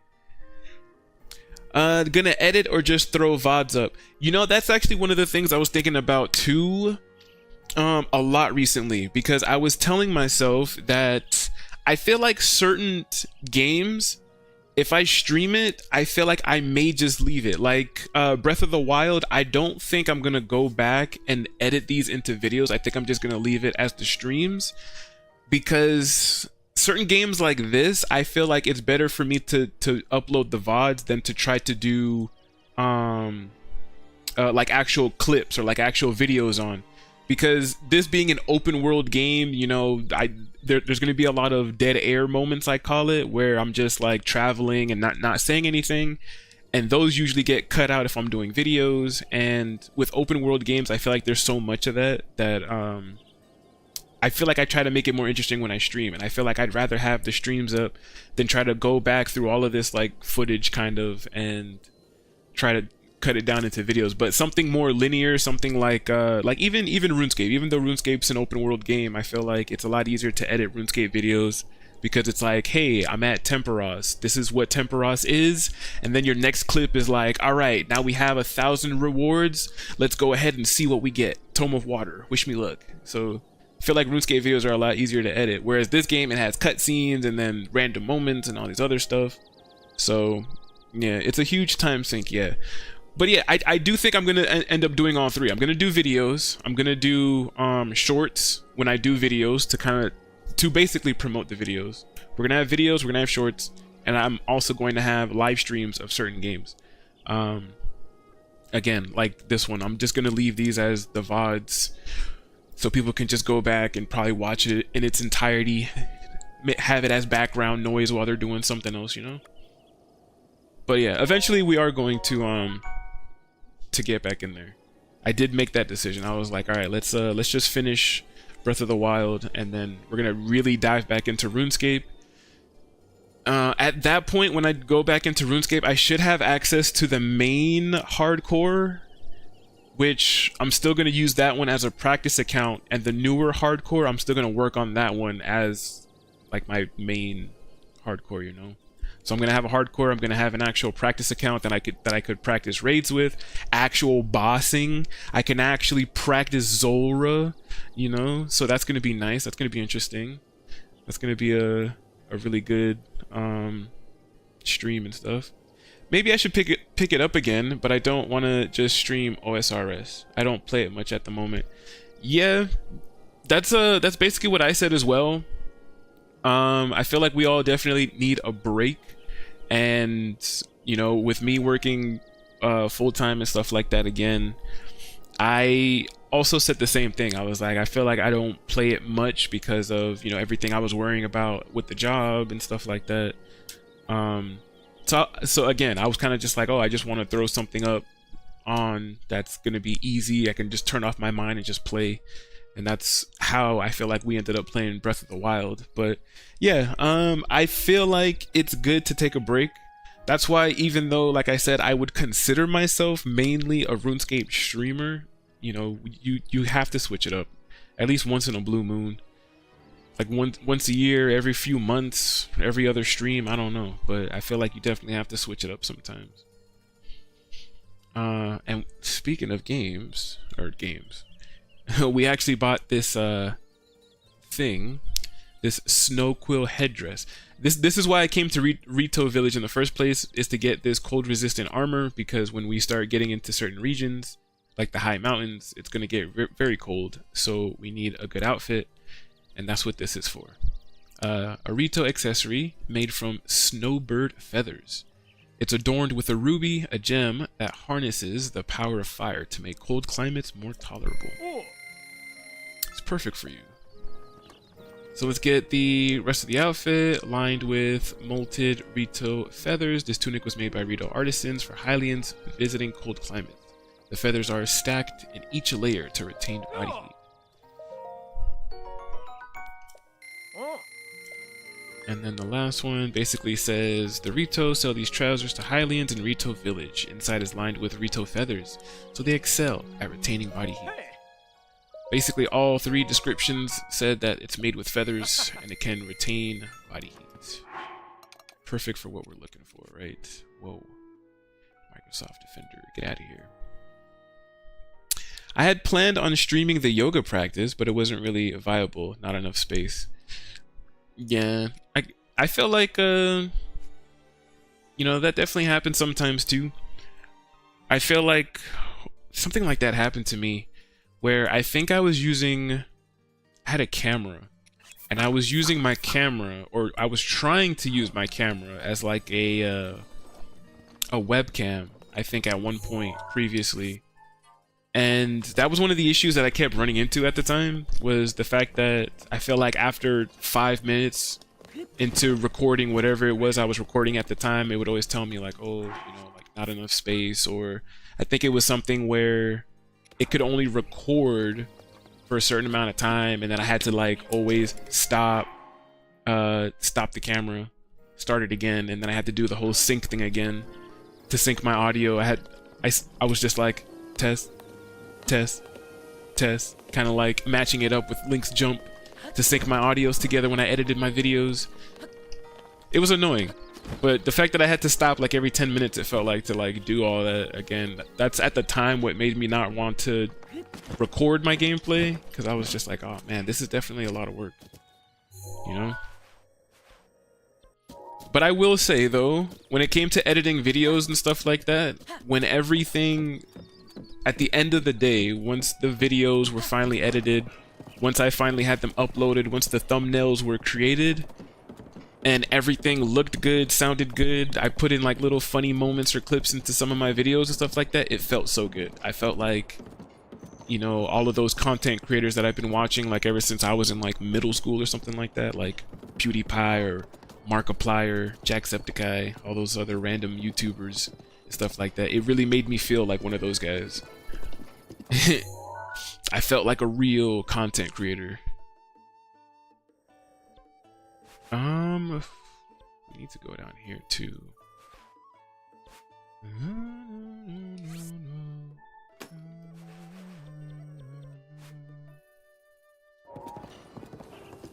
Alright, so while Link is actually traveling, while I actually have him moving, see this is when I can multitask. I can't wait to get the editing phase. Again, I actually enjoyed it. Yeah, sometimes I felt like I enjoyed it too. Sometimes, not all the time. There were definitely some times with the editing process that I was just like, this sucks.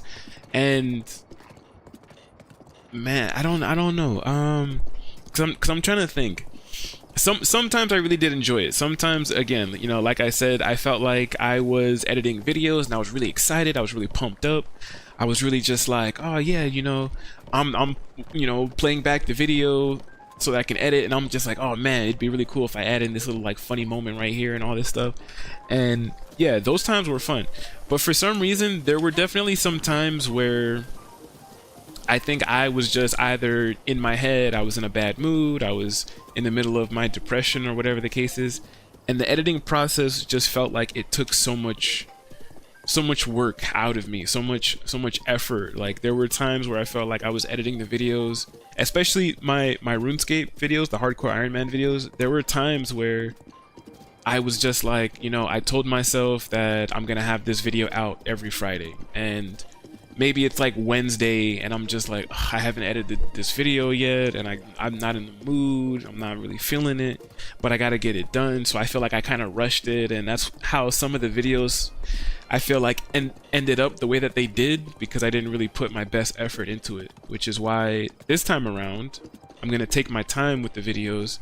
I'm not gonna have a set schedule. I'm just gonna, whenever I do edit the videos, I'm just gonna put them out. I'm just gonna make sure that I get them where I want them to be first, that they look good, sound good, and then I'm gonna put them out. I'm not gonna worry about like an actual, every Friday, every whatever. I did the forging edit in one sitting. I locked in hard. Yeah, and that video was what, like it was definitely quite some time. And I can only imagine, because I think what, the video was like an hour? Yeah, 53 minutes. So the fact that you edited that in one sitting just meant that that had to have been so much footage that you went through, that to edit that in one sitting, yeah, you definitely had to lock in hard for that, because boy, I feel like it took me at least a few hours to make what, like a 10-minute RuneScape video. A few hours. So to make an hour-long video, oh man, you were probably working on that from the time you got up to the time you went to sleep. A lot was cut. The forging guide alone was 4 hours. Oh yeah, see, I know. Yeah, you were. You definitely had to have been working on that for all day. Plus B-roll. Plus the other sections. I think my experience in music software helped a bit though. Hey, nice. That's always good to hear.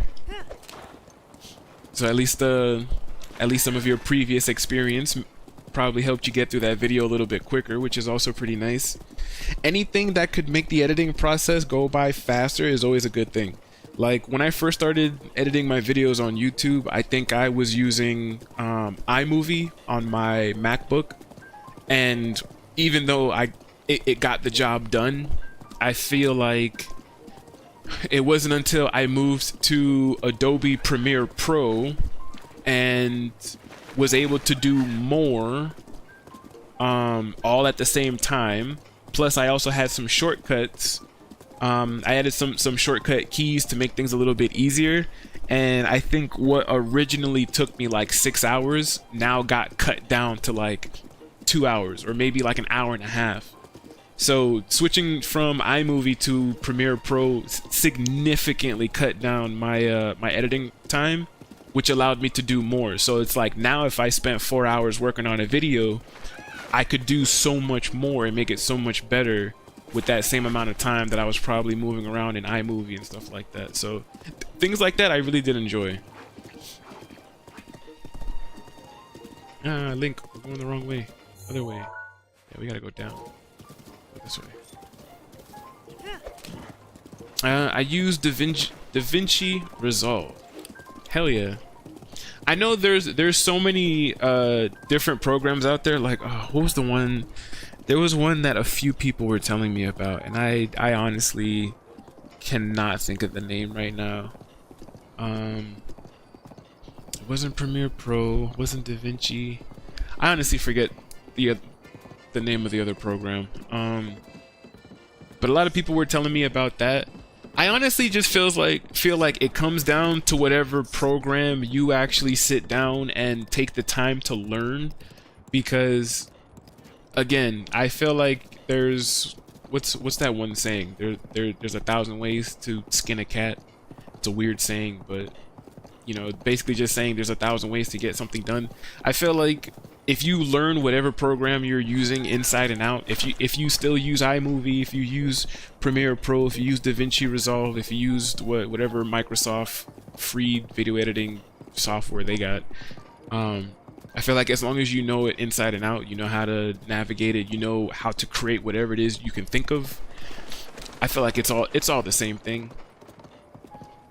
Even though Premiere Pro, I think, is a little bit on the expensive side compared to like other programs that you could probably get for free, I honestly feel like I've used Premiere Pro now for, yeah, see, DaVinci's free. I feel like I just continue to use Premiere Pro because it's what I know, you know?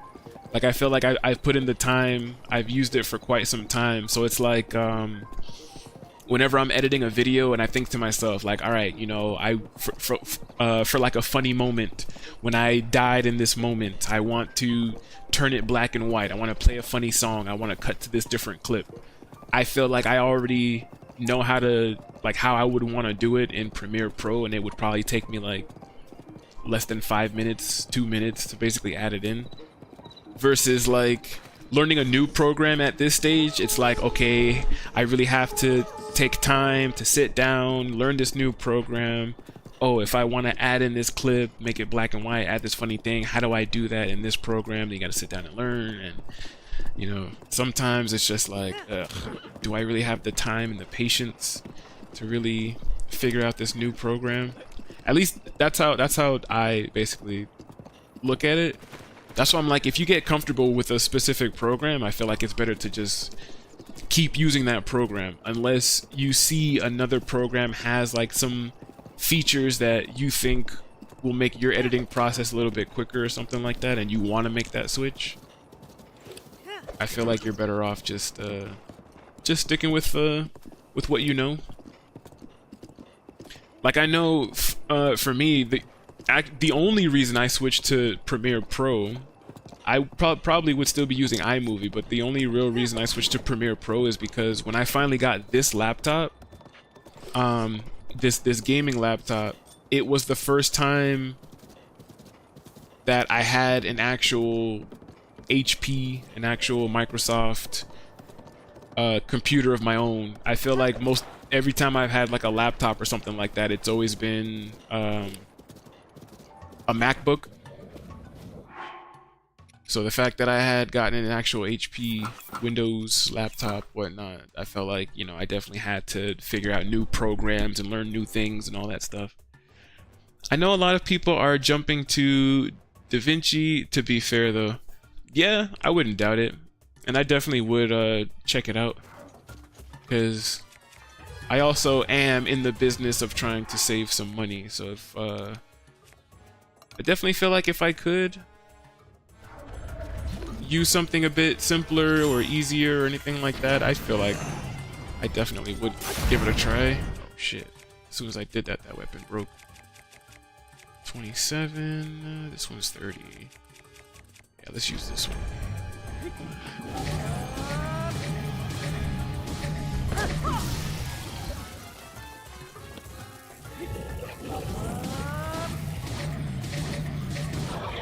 Yeah, just knock out his ankles from underneath him.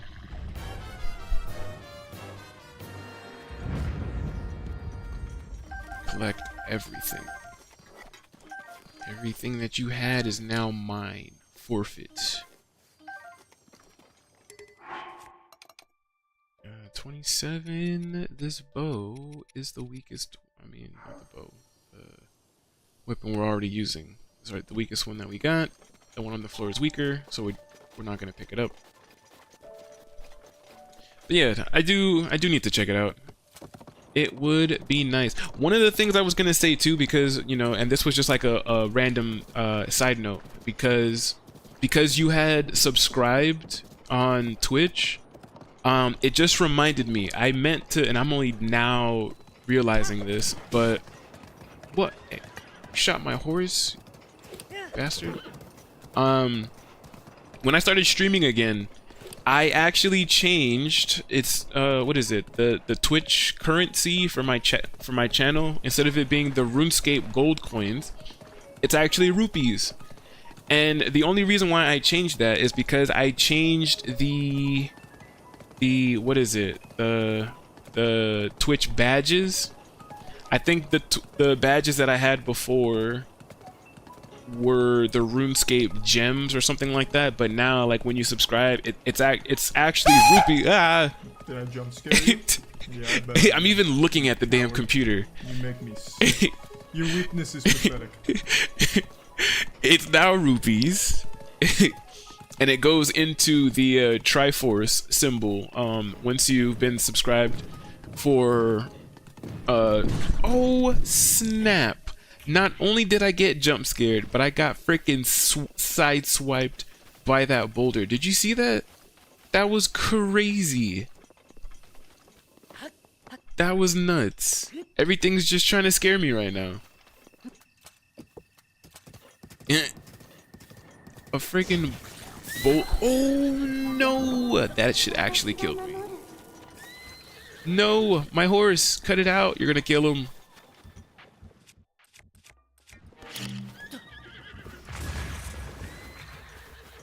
No! Don't die, don't die, don't die, don't die, don't die. Alright, shwoo. Man, that was craziness. What is going on? Everything is trying to kill me and hurt me right now.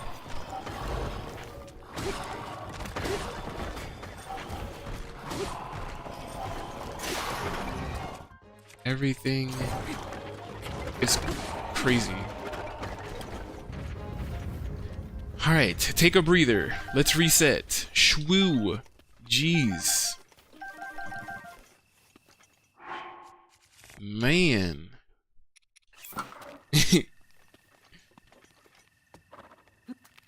Actually, hold on. We need a... Because I definitely feel like you took some damage there. Eat some apples, bro. Let's reset. Alright. Craziness.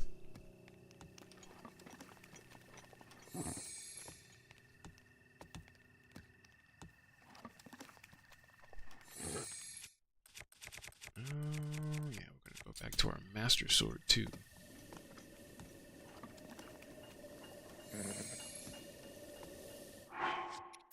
And we're gonna save it.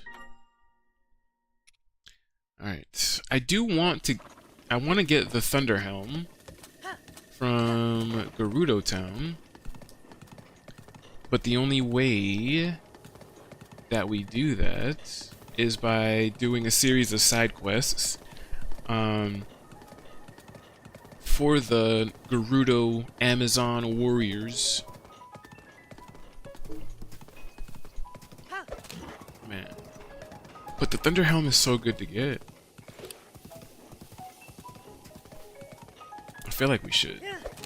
Since we're already going over here and we're not trying to fast travel, it's always kind of stupid to like get one thing from over here, then travel to the other side of the map, and then get one thing and then come back and all that other stuff. It's like you might as well just get everything that you're trying to get like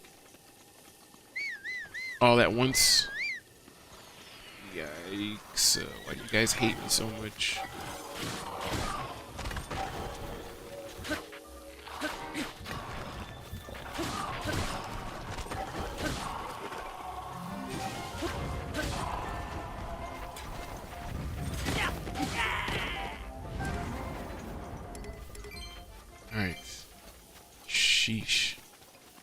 trying to fight me.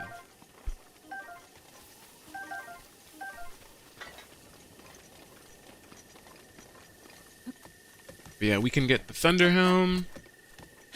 I'm really coming over here for the heat-resistant armor, right?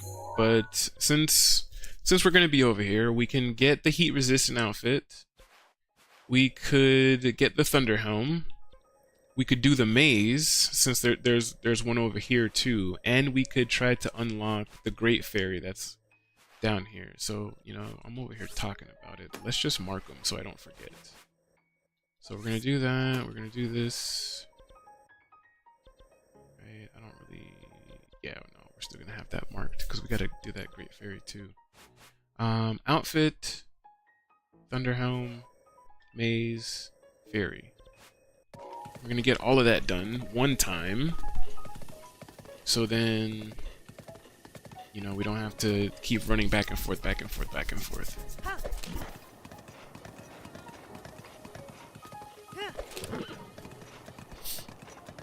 Which means I can also come over here as well.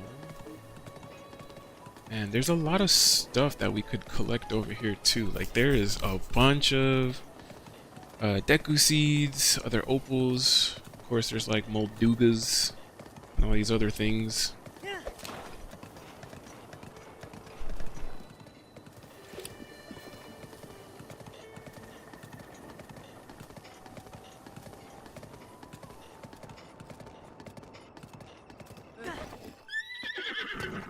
That's basically where that ends, because that horse don't do nothing.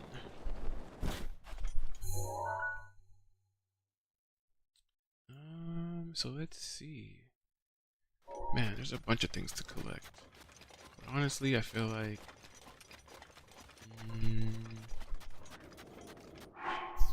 it's not necessarily that we want to beeline.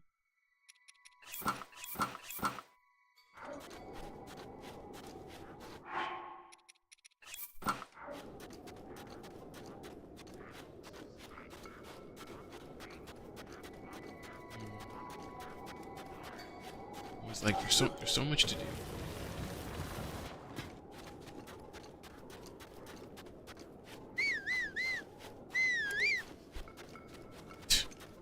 Can't come. Cause why? It's too hot. It's not even too hot anymore. It's like the perfect temperature or weather.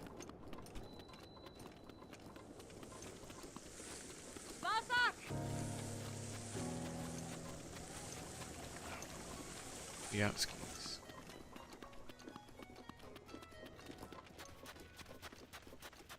Yeah, I for sure, after playing this game a few times, I always keep telling myself that if I had to pick one region to live in Breath of the Wild, I would totally pick the Gerudo region. For some reason, I would totally do the desert. Damn, I almost had him. Almost had him.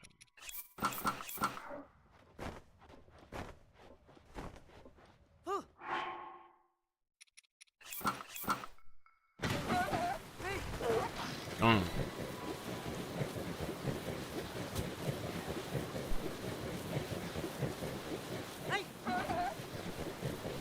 Out of here. I put so much time in this game, but never beat it. You know, I said the same thing, because the first time that I played it, I kind of just rushed everything, like the main parts of the game. You know, rescuing the 4 champions, the DLC. I kind of just like sped ran all of it. I never really got around to actually exploring the game and doing all the side quests and actually getting to know like some of the characters and all this other stuff, right?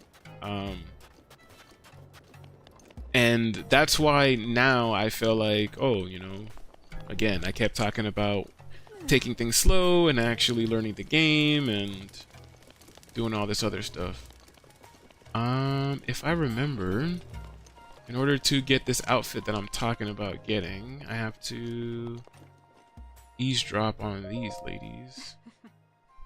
Oh, I was gonna tell you, I finally got my hands on the password for you. For you know where. Ah. Seriously? Wow, that place is a little crazy, isn't it? Maybe, but I'm really interested. Anyway, the password is... Wait a second. Did you really think we wouldn't see you standing there listening to our conversation? So rude. This is a private conversation. Go away.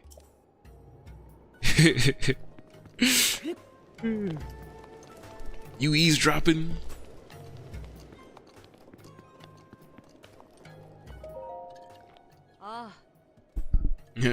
What was up with that little Hylian Vi earlier anyway? Forget her. Just hurry up and tell us the password. Yeah, I know. Oh, that's right. The password is GSC. I overheard GSC Diamond. I overheard Sala talking about it, so I'm sure that's right. GSC. What could that... Oh, I get it. Gerudo Secret Club. But what's the diamond at the end mean? Who knows? Alright. If I remember, we do that. And then we come all the way over here. Which way was it? I think it was this door right here, right? What's the password? Gerudo Secret Club Diamond. Alright, you can come in. Gerudo Secret Club.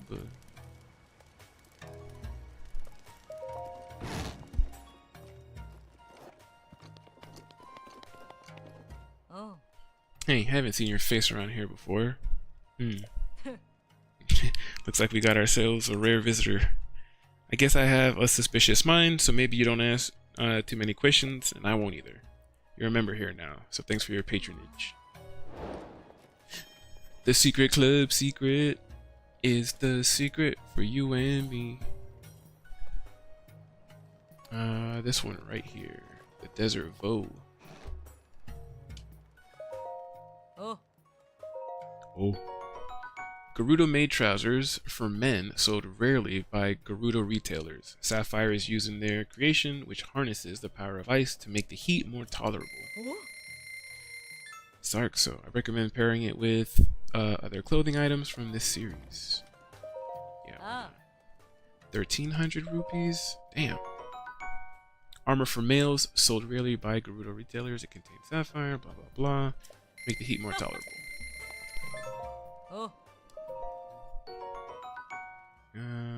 Blah blah blah, same thing. I wonder, let's save it real quick, because if I put it on in front of her and she realizes that I'm a dude, what's gonna happen? Is she gonna kick me out? Is she gonna snitch?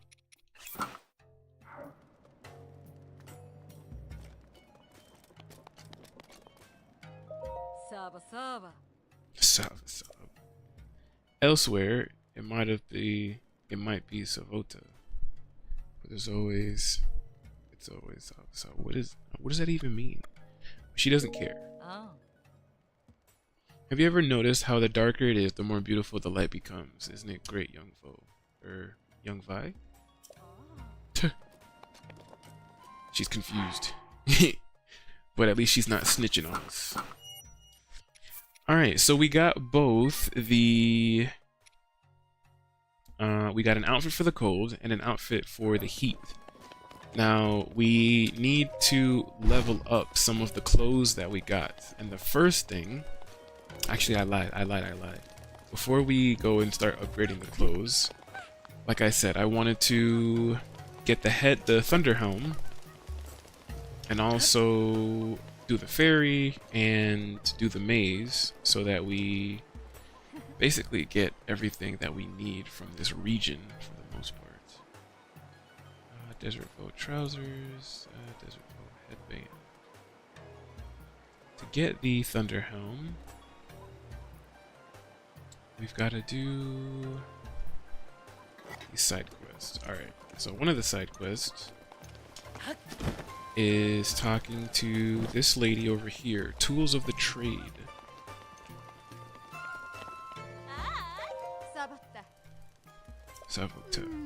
I haven't really got the time to be greeting people, honestly. Now that Divine Beast has finally calmed down, there should be a rush of customers any second.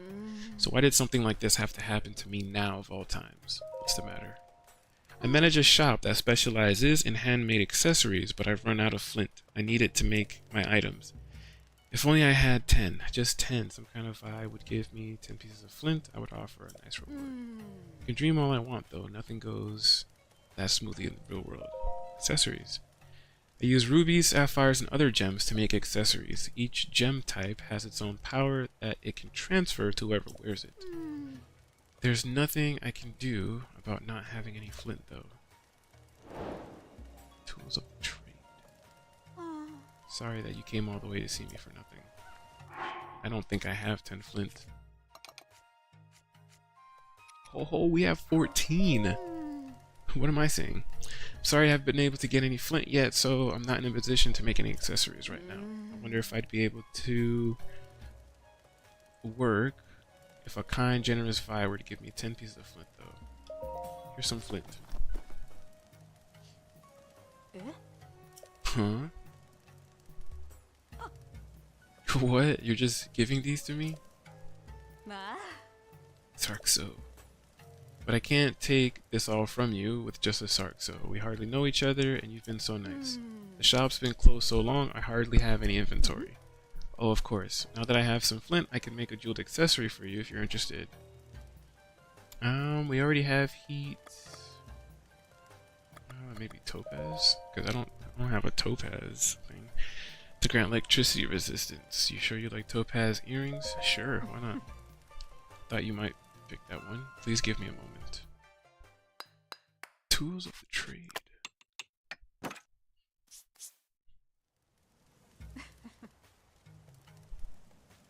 Topaz earrings.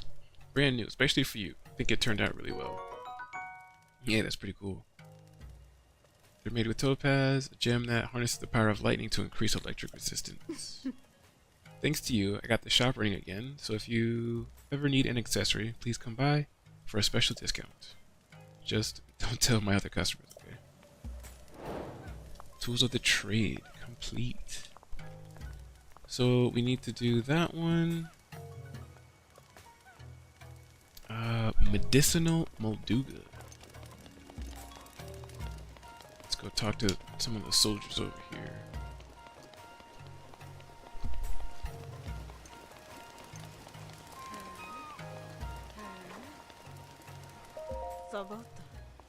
Savota. I finally found the Vo of my dreams and just recently married him. I thought I had finally found happiness, but then my husband fell ill with a rare disease, one difficult to cure. The only thing that can save him is the guts of a Molduga. But I would never be able to take down such a creature myself. I asked the soldiers for help, but why would they want to help me? The Molduga is a menacing beast. None who face one escape unscathed. So perhaps it's foolish to expect anyone to stick their neck out for a stranger. Thought I'd finally gotten out of this town. Never thought I'd have to come crawling back. Molduga. The Molduga is a monster, a terror so savage that even other monsters won't approach it. It's often been spotted west of here in the Taruma Dunes and in the south. It's very sensitive to vibrations and it tends to attack anything that draws near. You can't approach it or even move near it, and you can't use someone as bait. So what am I to do? Oh, it's you. My husband was the first Vo to ever tell me I was beautiful. I love him so. So I need those Molduga guts no matter what. But can I do it on my own? Here, take them. Wait, these Molduga guts. You'll give these to me? Oh, Sark, so this is all I have to thank you with, but I insist you take it. Whole gold rupee, I'll definitely take that. BRB, making myself a drink. Oh yeah, take your time, take your time. This will save him, sniff.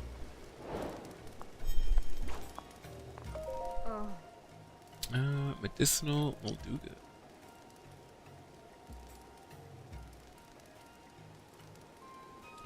The search for Barta. Deepest Sarkso, my true love will be cured at last. I should make ready for the journey back to him immediately. Kind, highly, and Vi. I never asked your name, did I? I'm Link. Link, huh? That sounds kind of like a sturdy Vo name to me. I hope you don't mind, but I may possibly name my Vevi after you, if I ever have one, that is. Nice. Yeah, name him after me.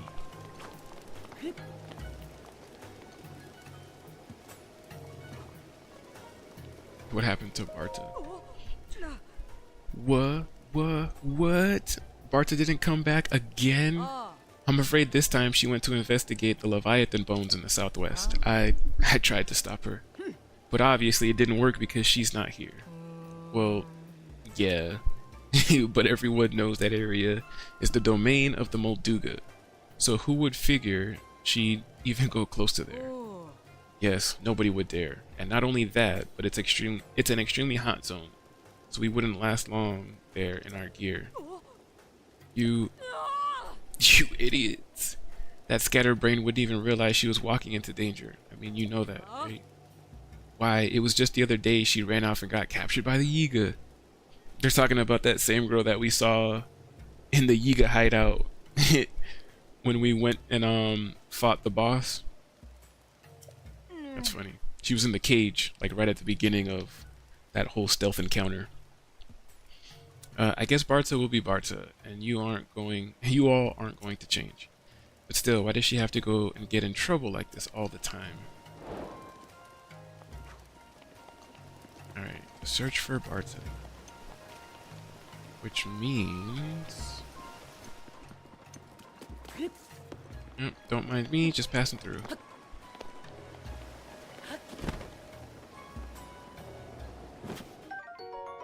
Electric Saflina. This medicinal plant grows abundantly in the Gerudo Desert. Its peculiar fibers conduct electricity, which will increase your electricity resistance when cooked into a dish.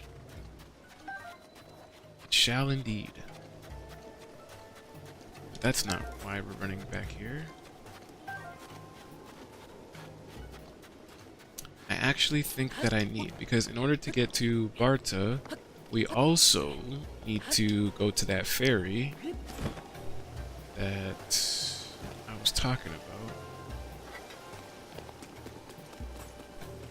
And the only way...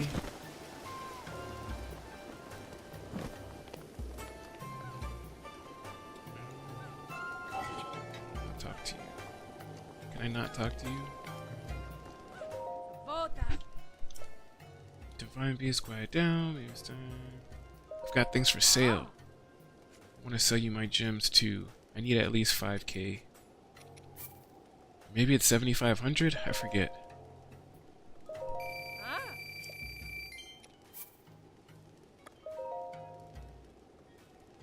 Damn, I feel like you're not giving me as much as I thought I was going to be getting.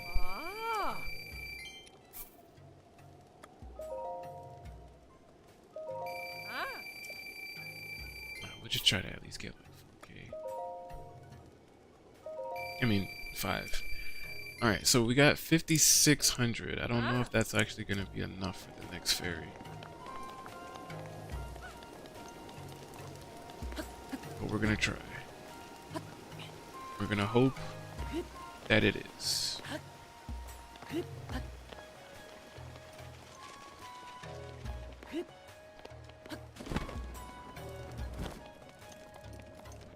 I think it's 5k, because I think it's the 100, then 500, and I think it's 5,000, and then I think it's 10k for that last ferry. Alright, so... But it does get scary out here.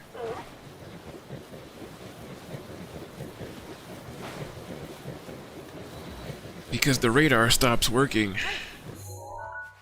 And if we're gonna go to this blue, we basically have to beeline for it. If we kind of have to divvy, if we kind of have to stray from this straight line, then it's gonna get a little scary because, again, we're gonna lose access to our compass until we get to that shrine and unlock that ferry.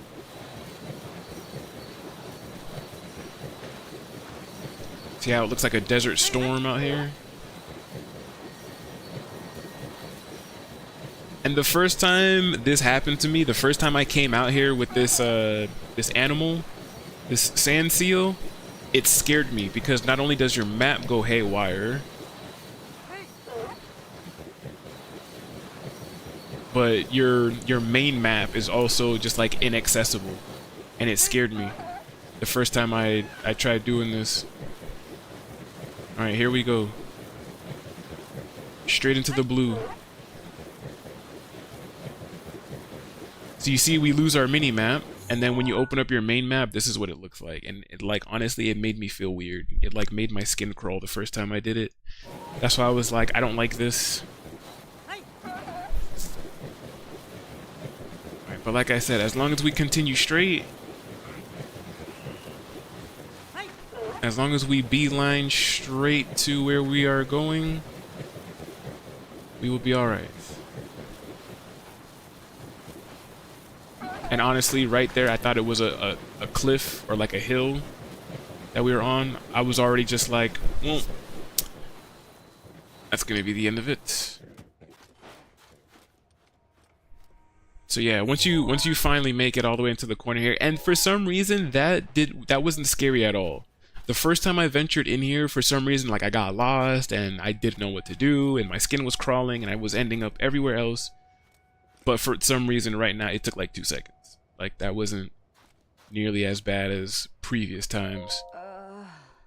Are you, fairy, an angel? Are you here to guide my passage? Everything is going hazy. This might be the end. Snap out of it. Ah, if only I could have eaten a hardy durian one last time. A hardy durian. A hardy durian. Ah, spirits of the goddess, before you take me from this world, if I could just taste fruit. Just one last bite of hardy durian. Here, take this. Ah, I've returned from the brink of death thanks to you, Sarkso. Huh? Is that you I spoke to before? So you are actually a Vo. Thought you were a bit muscular for a Hylian Vi. But don't worry, your secret's safe with me. I owe you my life after all. Huh. Anyway, I'm totally exhausted. Maybe I'll rest just a little longer, then head home. Your boss was mad. Huh? So they knew I snuck off? Oh man, I'm in such trouble. Yep, looks like I'd better go on ahead. See you later. Yeah, that's funny. Yeah, she knows she in deep trouble.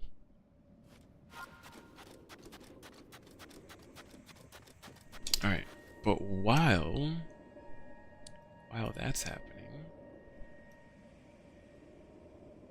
Alright, Gerudo, Great Skeleton. We're gonna mark Barto as found. All of that. We are going to Hawa Koth. What a name.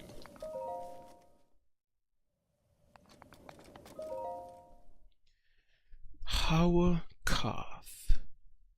Great Fairy Fountain. We can also mark as found. Kotera. Now we're gonna do the shrine. Let's see, there's a sapphire, a rupee, and an ancient core in here. To you who set foot in this shrine, I am Hawakoth. In the name of Goddess Hylia, I offer this trial. The current solution.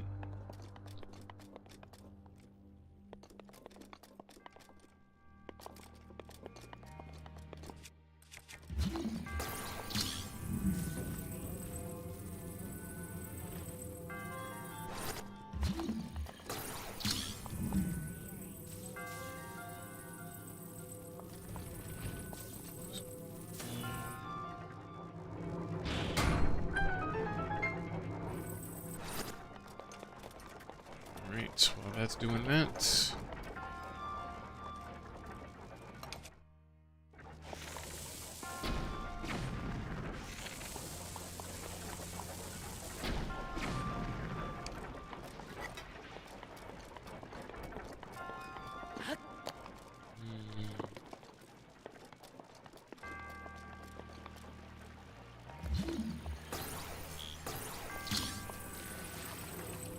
Treasure chest. Treasure chest. Ancient core, always nice to collect. Now there's just a gold rupee and a sapphire in here.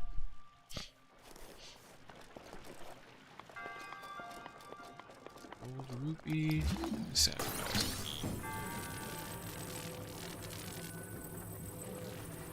Okay.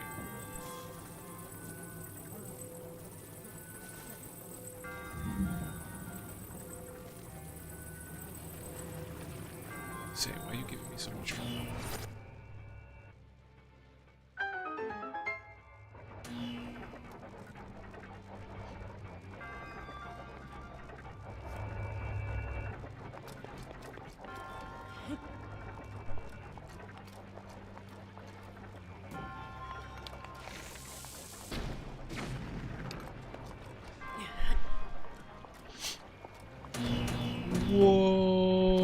Whoa!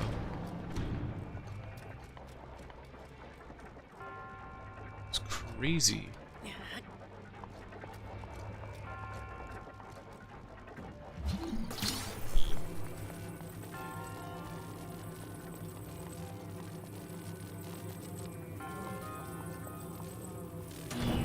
Ah! Oh, they got me. That's crazy. That's funny. They super got me. I was like, if I walk past it, for some reason, I was like, it's just going to... Oh, snap. Yeah, I almost walked into it again. But yeah, for some reason, I was like, back. Nice. Welcome back. Welcome back. I'm trying to figure out this puzzle, but it was funny because I ran past these first things and they launched me into the air. And then for these, I was like, oh, I wonder if I get close and activate it. I actually stood on the side and activated, and it still launched me. That's why I was like, damn, they got me.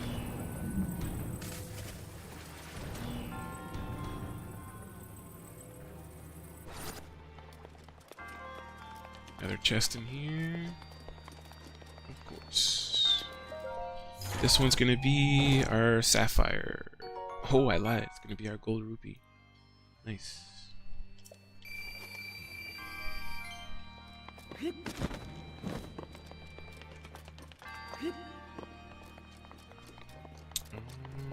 Before we open up that one,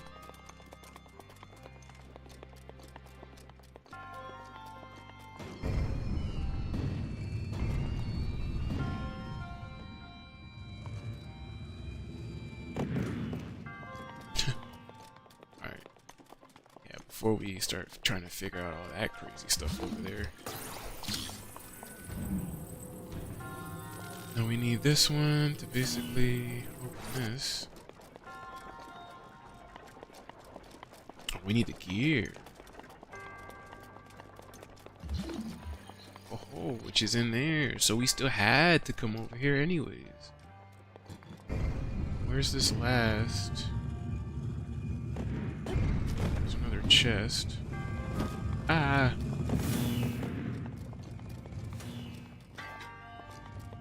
Chest. Where does it say that it is? Making me want to replay. Hell yeah, I'm telling you. I definitely do, especially after playing RuneScape for a while. I'm telling you, it's good to take a break, switch it up a little bit, because I'm pretty sure after trying to get Inferno Cape for so long and just going through all the BS of that, I'm pretty sure like if you came back to play Breath of the Wild just for a little bit, you're gonna be like, oh yeah, this is nice. Not having to worry about, you know, perfect ticks and timings and all this stuff.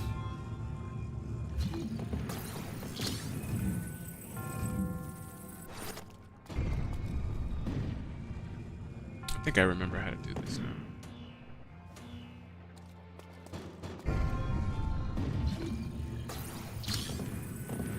I got to put this one here, and we have to stop this one.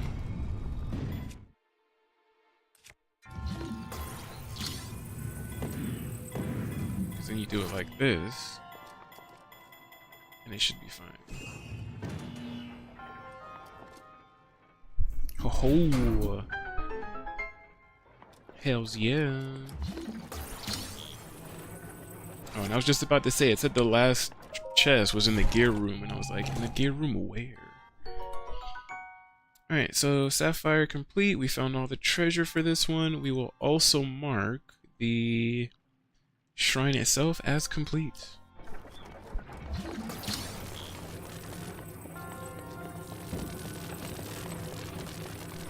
Take our giant gear.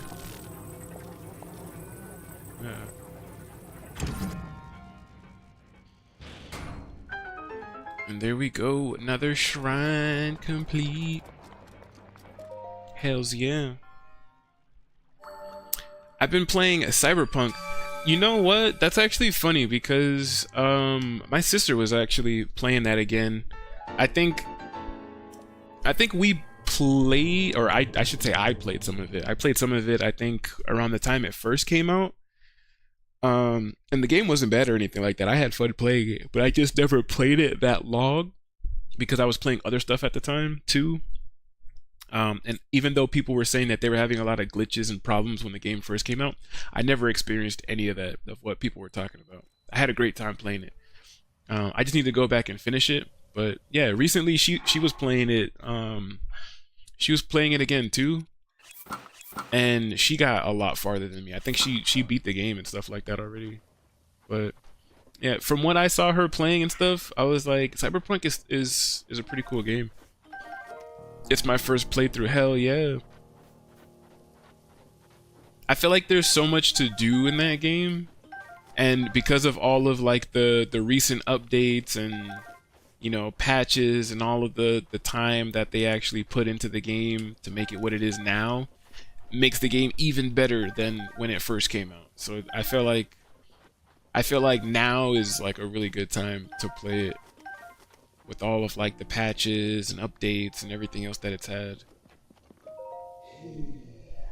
Boy, sweet boy, please listen to my story. She's gonna ask for more rupees than I have on hand. Great Fairy Terra. This place was once a beautiful spring. And again, the rupees thing. I have it with the DLC too. Hell yeah. So you basically have like the whole experience. You basically have the best version of the game, having the DLC and with all the recent updates and stuff like that. Pretty good adventure. And yeah, I keep bringing up the whole rupees thing and how I changed the badges and all that stuff like that, but I only changed the badges and the rupee currency for Twitch because I think I saw somebody else that had like the Triforce symbols as like the subscriber badge thing, and I was like, oh man, you know, I love Legend of Zelda, and Nintendo feels like, you know, the staple of my childhood, because Nintendo is basically how I got into gaming as a child, because my dad and his uncles and stuff like that would play like the old school Mortal Kombat games and Mario and all that stuff like that, and that's basically how I got into video games. So I was like, you know what, I was like, Legend of Zelda, I was like, I'll change up my my currency thing. I'll make it rupees and stuff, because I want to be a variety streamer, and I, you know, don't just want to focus on RuneScape. But yeah, I feel like I've been trying to say that for like ever, but I keep getting distracted by everything. I have ADHD. I'm convinced. I believe it. But as time passed, fewer and fewer travelers arrived to offer me rupees. As a result, my power has abandoned me. I'm nearly powerless now. So I beg your help. I need rupees to become whole. All I need is 1,000. I thought she was gonna ask for something crazy. Once my power has been restored, I can help you do great things. Now, if you have the rupees, hand them over to me quickly. In order to regain my power, I need 1,000. Here you go. We have 5,989. Thank you. You are too kind.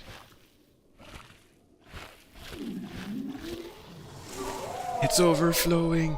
My power. It's overflowing.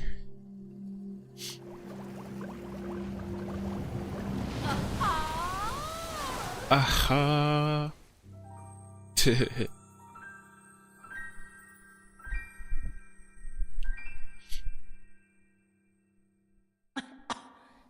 I like how this one specifically is always coughing. She's the only one that's always just like chilling, and then all of a sudden she's just like, been sucking in all this water. Ah, well, hello there. I am the great Earth Fairy, Terra. I'm the oldest of the four sisters. I've been watching your activities from inside my bud all this time. And haven't you been busy, swinging that sword around, adventuring? I'm not just making wild assumptions, you know. I truly do see all. I'll prove it right now. I'll predict what you are thinking right at this moment. You're probably thinking, can we just skip to the part where she enhances my clothing, right? Looks like I hit the mark. Ahem. What an impatient person. Why don't you show me the clothing you want to have enhanced? Depending on the materials you have on hand, I should be able to enhance your clothing. But it all depends. With the power available to me, I can greatly enhance your clothing. Thanks, but not right now. We just need to have you unlocked so we have that ability. Well, that's just a shame. Well then, I'm headed home. But yeah, I think like if we were to talk to her again, I'm not gonna do it right now, but I think if we were to summon her again, I think she says something about how she tried to take a nap underwater and inhaled some of it, and that's why like she's coughing. Smoking that fairy dust. Hell yeah. That'd be cool. What's up? Not for much longer, because I'm actually about to finish up this thing in a second.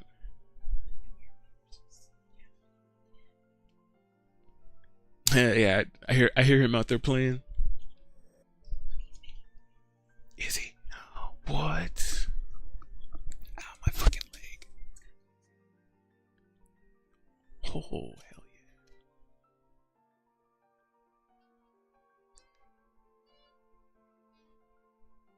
yeah. Hell yeah. They better be throwing some money into that case.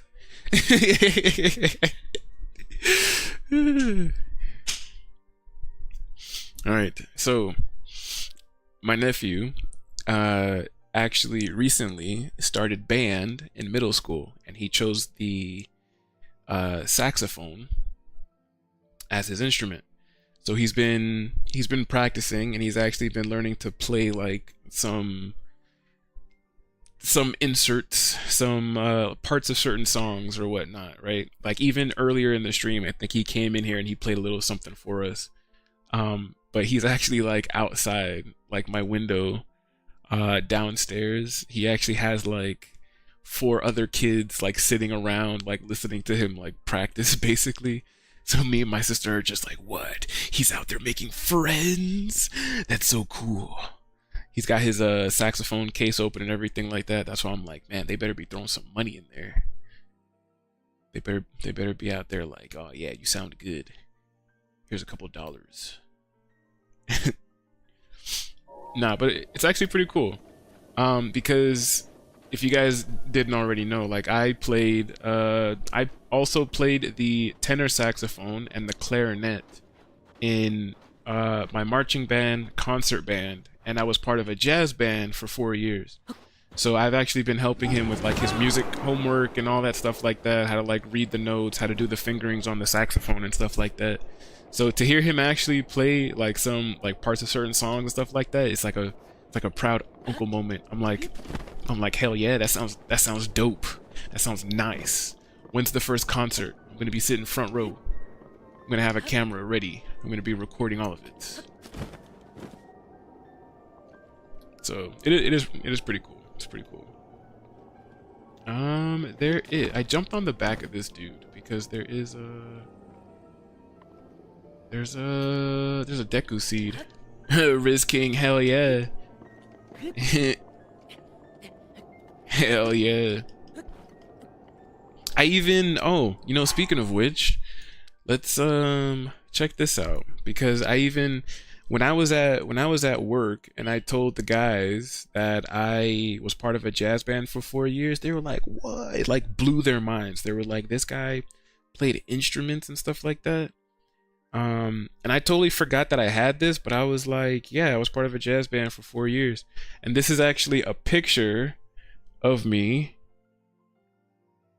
in at one of the concerts that we did, right? Like I feel like you could barely see it, but yeah, that was your boy. Was in there. So super cool. So the fact that he's playing the saxophone, I was like, oh yeah, super nice, super nice. Hell yeah, you look blind. It's funny. One of the coolest things that our jazz band would used to do whenever we performed, right? And I'm trying to again multitask. I think we got everything from the corner here. And what time is it? 3:24. So I probably will end the stream in a little bit because we have been streaming for a while, but I'm still gonna talk about some stuff. It's still gonna be maybe about like 5-10 minutes before I probably end the stream. But one of the coolest things that I feel like our jazz band would always do is whenever we performed, we always kind of performed like next to each other almost, right? Almost like a straight line or whatnot. We would kind of be curved. So if this controller was the stage, right? You know, we would be standing on the stage kind of like in an arc or whatnot. If not like a straight line, we would have all of our musicians kind of like lined up next to each other, right? And I'm out here dying. I'm out here freezing. And whatever song we played, we had a variety of musicians, right? We had a trumpet player, we had a saxophone, we had a drummer, you know, like all of that stuff, right? And whenever it came time to play our solos, whoever was doing the solo, like if it came down to me, if I was getting ready to do my solo, I would take a step forward and the other guys would take a step back. So it's like now I'm like up front and center while they're kind of like supporting me, you know, in the back, playing the you know, the recurring melody and stuff like that while I do my solo. And then once my solo was over, I would take that step back and they would take their step forward, so we all kind of line up again and stuff like that. But it was always pretty cool because when it came time to do your solo, it basically made you shine because now you're basically in the front as like the lead. So I always just thought that was like something cool that we did. Thought it was pretty interesting.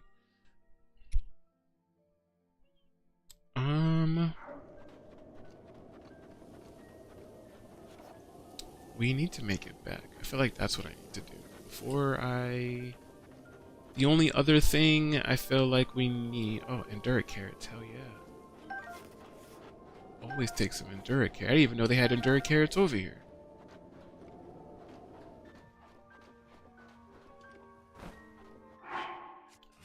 Put this armor on real quick.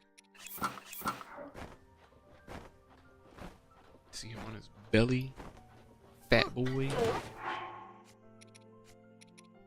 I think, like I said, we are probably going to wrap it. Why can't I find this outfit? Right here. We're gonna wrap it up in a little bit here. Damn, we're only now getting Mipha's Grace back? That's crazy. It's only now been 30 minutes? But yeah, we're going to make our way over to this this labyrinth. And when we make our way over there, I will most likely call it there so we can take a little bit of a break. We've been streaming for about almost 2 hours and 40 minutes, which honestly, I feel like that's probably like the average of our streams. For the most part, I want to say we usually stream like 2.5 hours maybe, at least more recently. All of my streams before were minimum, were minimum like 4 hours. But now, when we stream, it's usually like 2.5. And I feel like that's mostly because like on the days that I still work, on the days that I work part-time instead of full-time, I feel like I actually have a little bit of extra time to actually squeeze in like a stream, and that's usually like all the time that I have. It's usually like just the 2.5 hours or something like that. But yeah, I do want to take a break so that I could probably go and walk the dog, actually get some food. And I did the same nephew that's outside still playing the saxophone for his crowd, for his fans.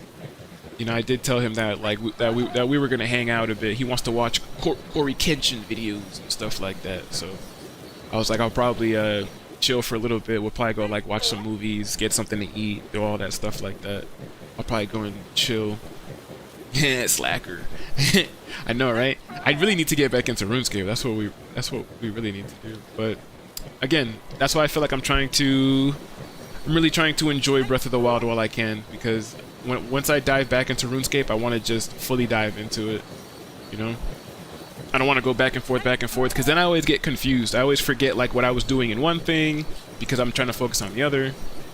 So I have a one-track mind, and I say it all the time, but I feel like you guys definitely know that, because when I talk, I barely play, and when I play, I feel like I barely talk, because once I try to do both, yeah. Yeah, we're gonna come over to the entrance of this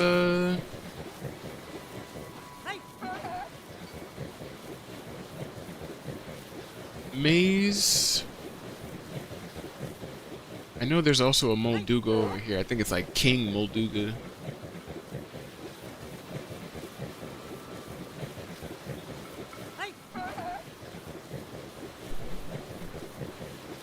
Oh, where's even the entrance? Or is this the entrance right here? I think this is the entrance to it.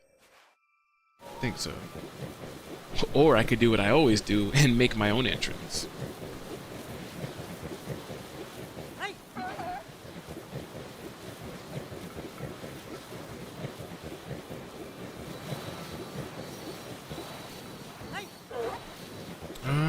This is Swift Violet, right?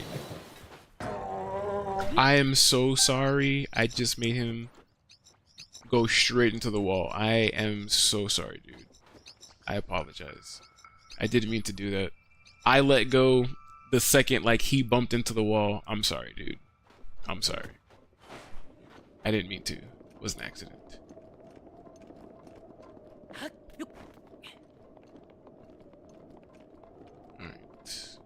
But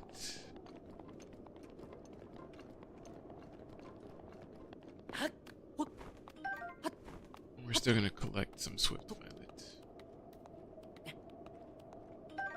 A Swift Violet is actually a really good piece of equipment to grab.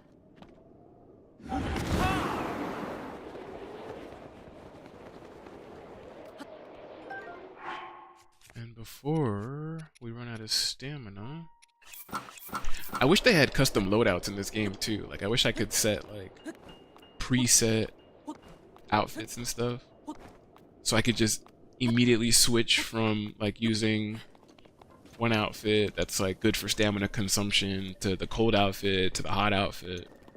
You know, I feel like that'd be so much better.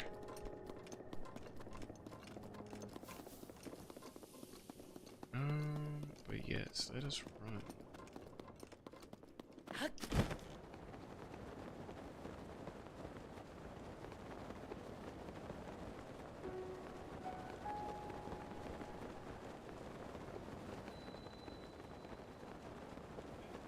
South Lomé Labyrinth. South Lomé Labyrinth? Lomé Labyrinth Island. Who is Lomé? I'm actually curious. Alright, but we are going to save it here. We're going to save the labyrinth and all that stuff for the next stream, which may be later on today. Who knows? Depending on what I end up doing. See you, man. Dean, as well as everybody else that's been watching and tuning in. Thank you guys so much for participating, for being here, for watching the stream. You know, I say it all the time, but there's however many minutes in a day, and the fact that you guys here are here, spending even 1 minute watching the stream, commenting, all that stuff, it really does mean a lot to me. Thank you so much to Dean for subscribing on Twitch. That was actually pretty nice. I haven't seen that subscriber thing pop up in so long, so I really do appreciate it. Again, thank you guys so much for being here.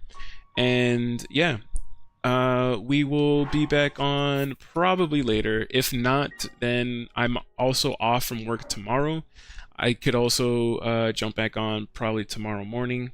Who knows? As long as you guys are subscribed and you guys follow on both Twitch and YouTube, you guys will get the notification. And I also post on my social media if you guys decide to follow me there as well. But yeah, thank you guys so much once again for watching, and I'll see you guys in the next one.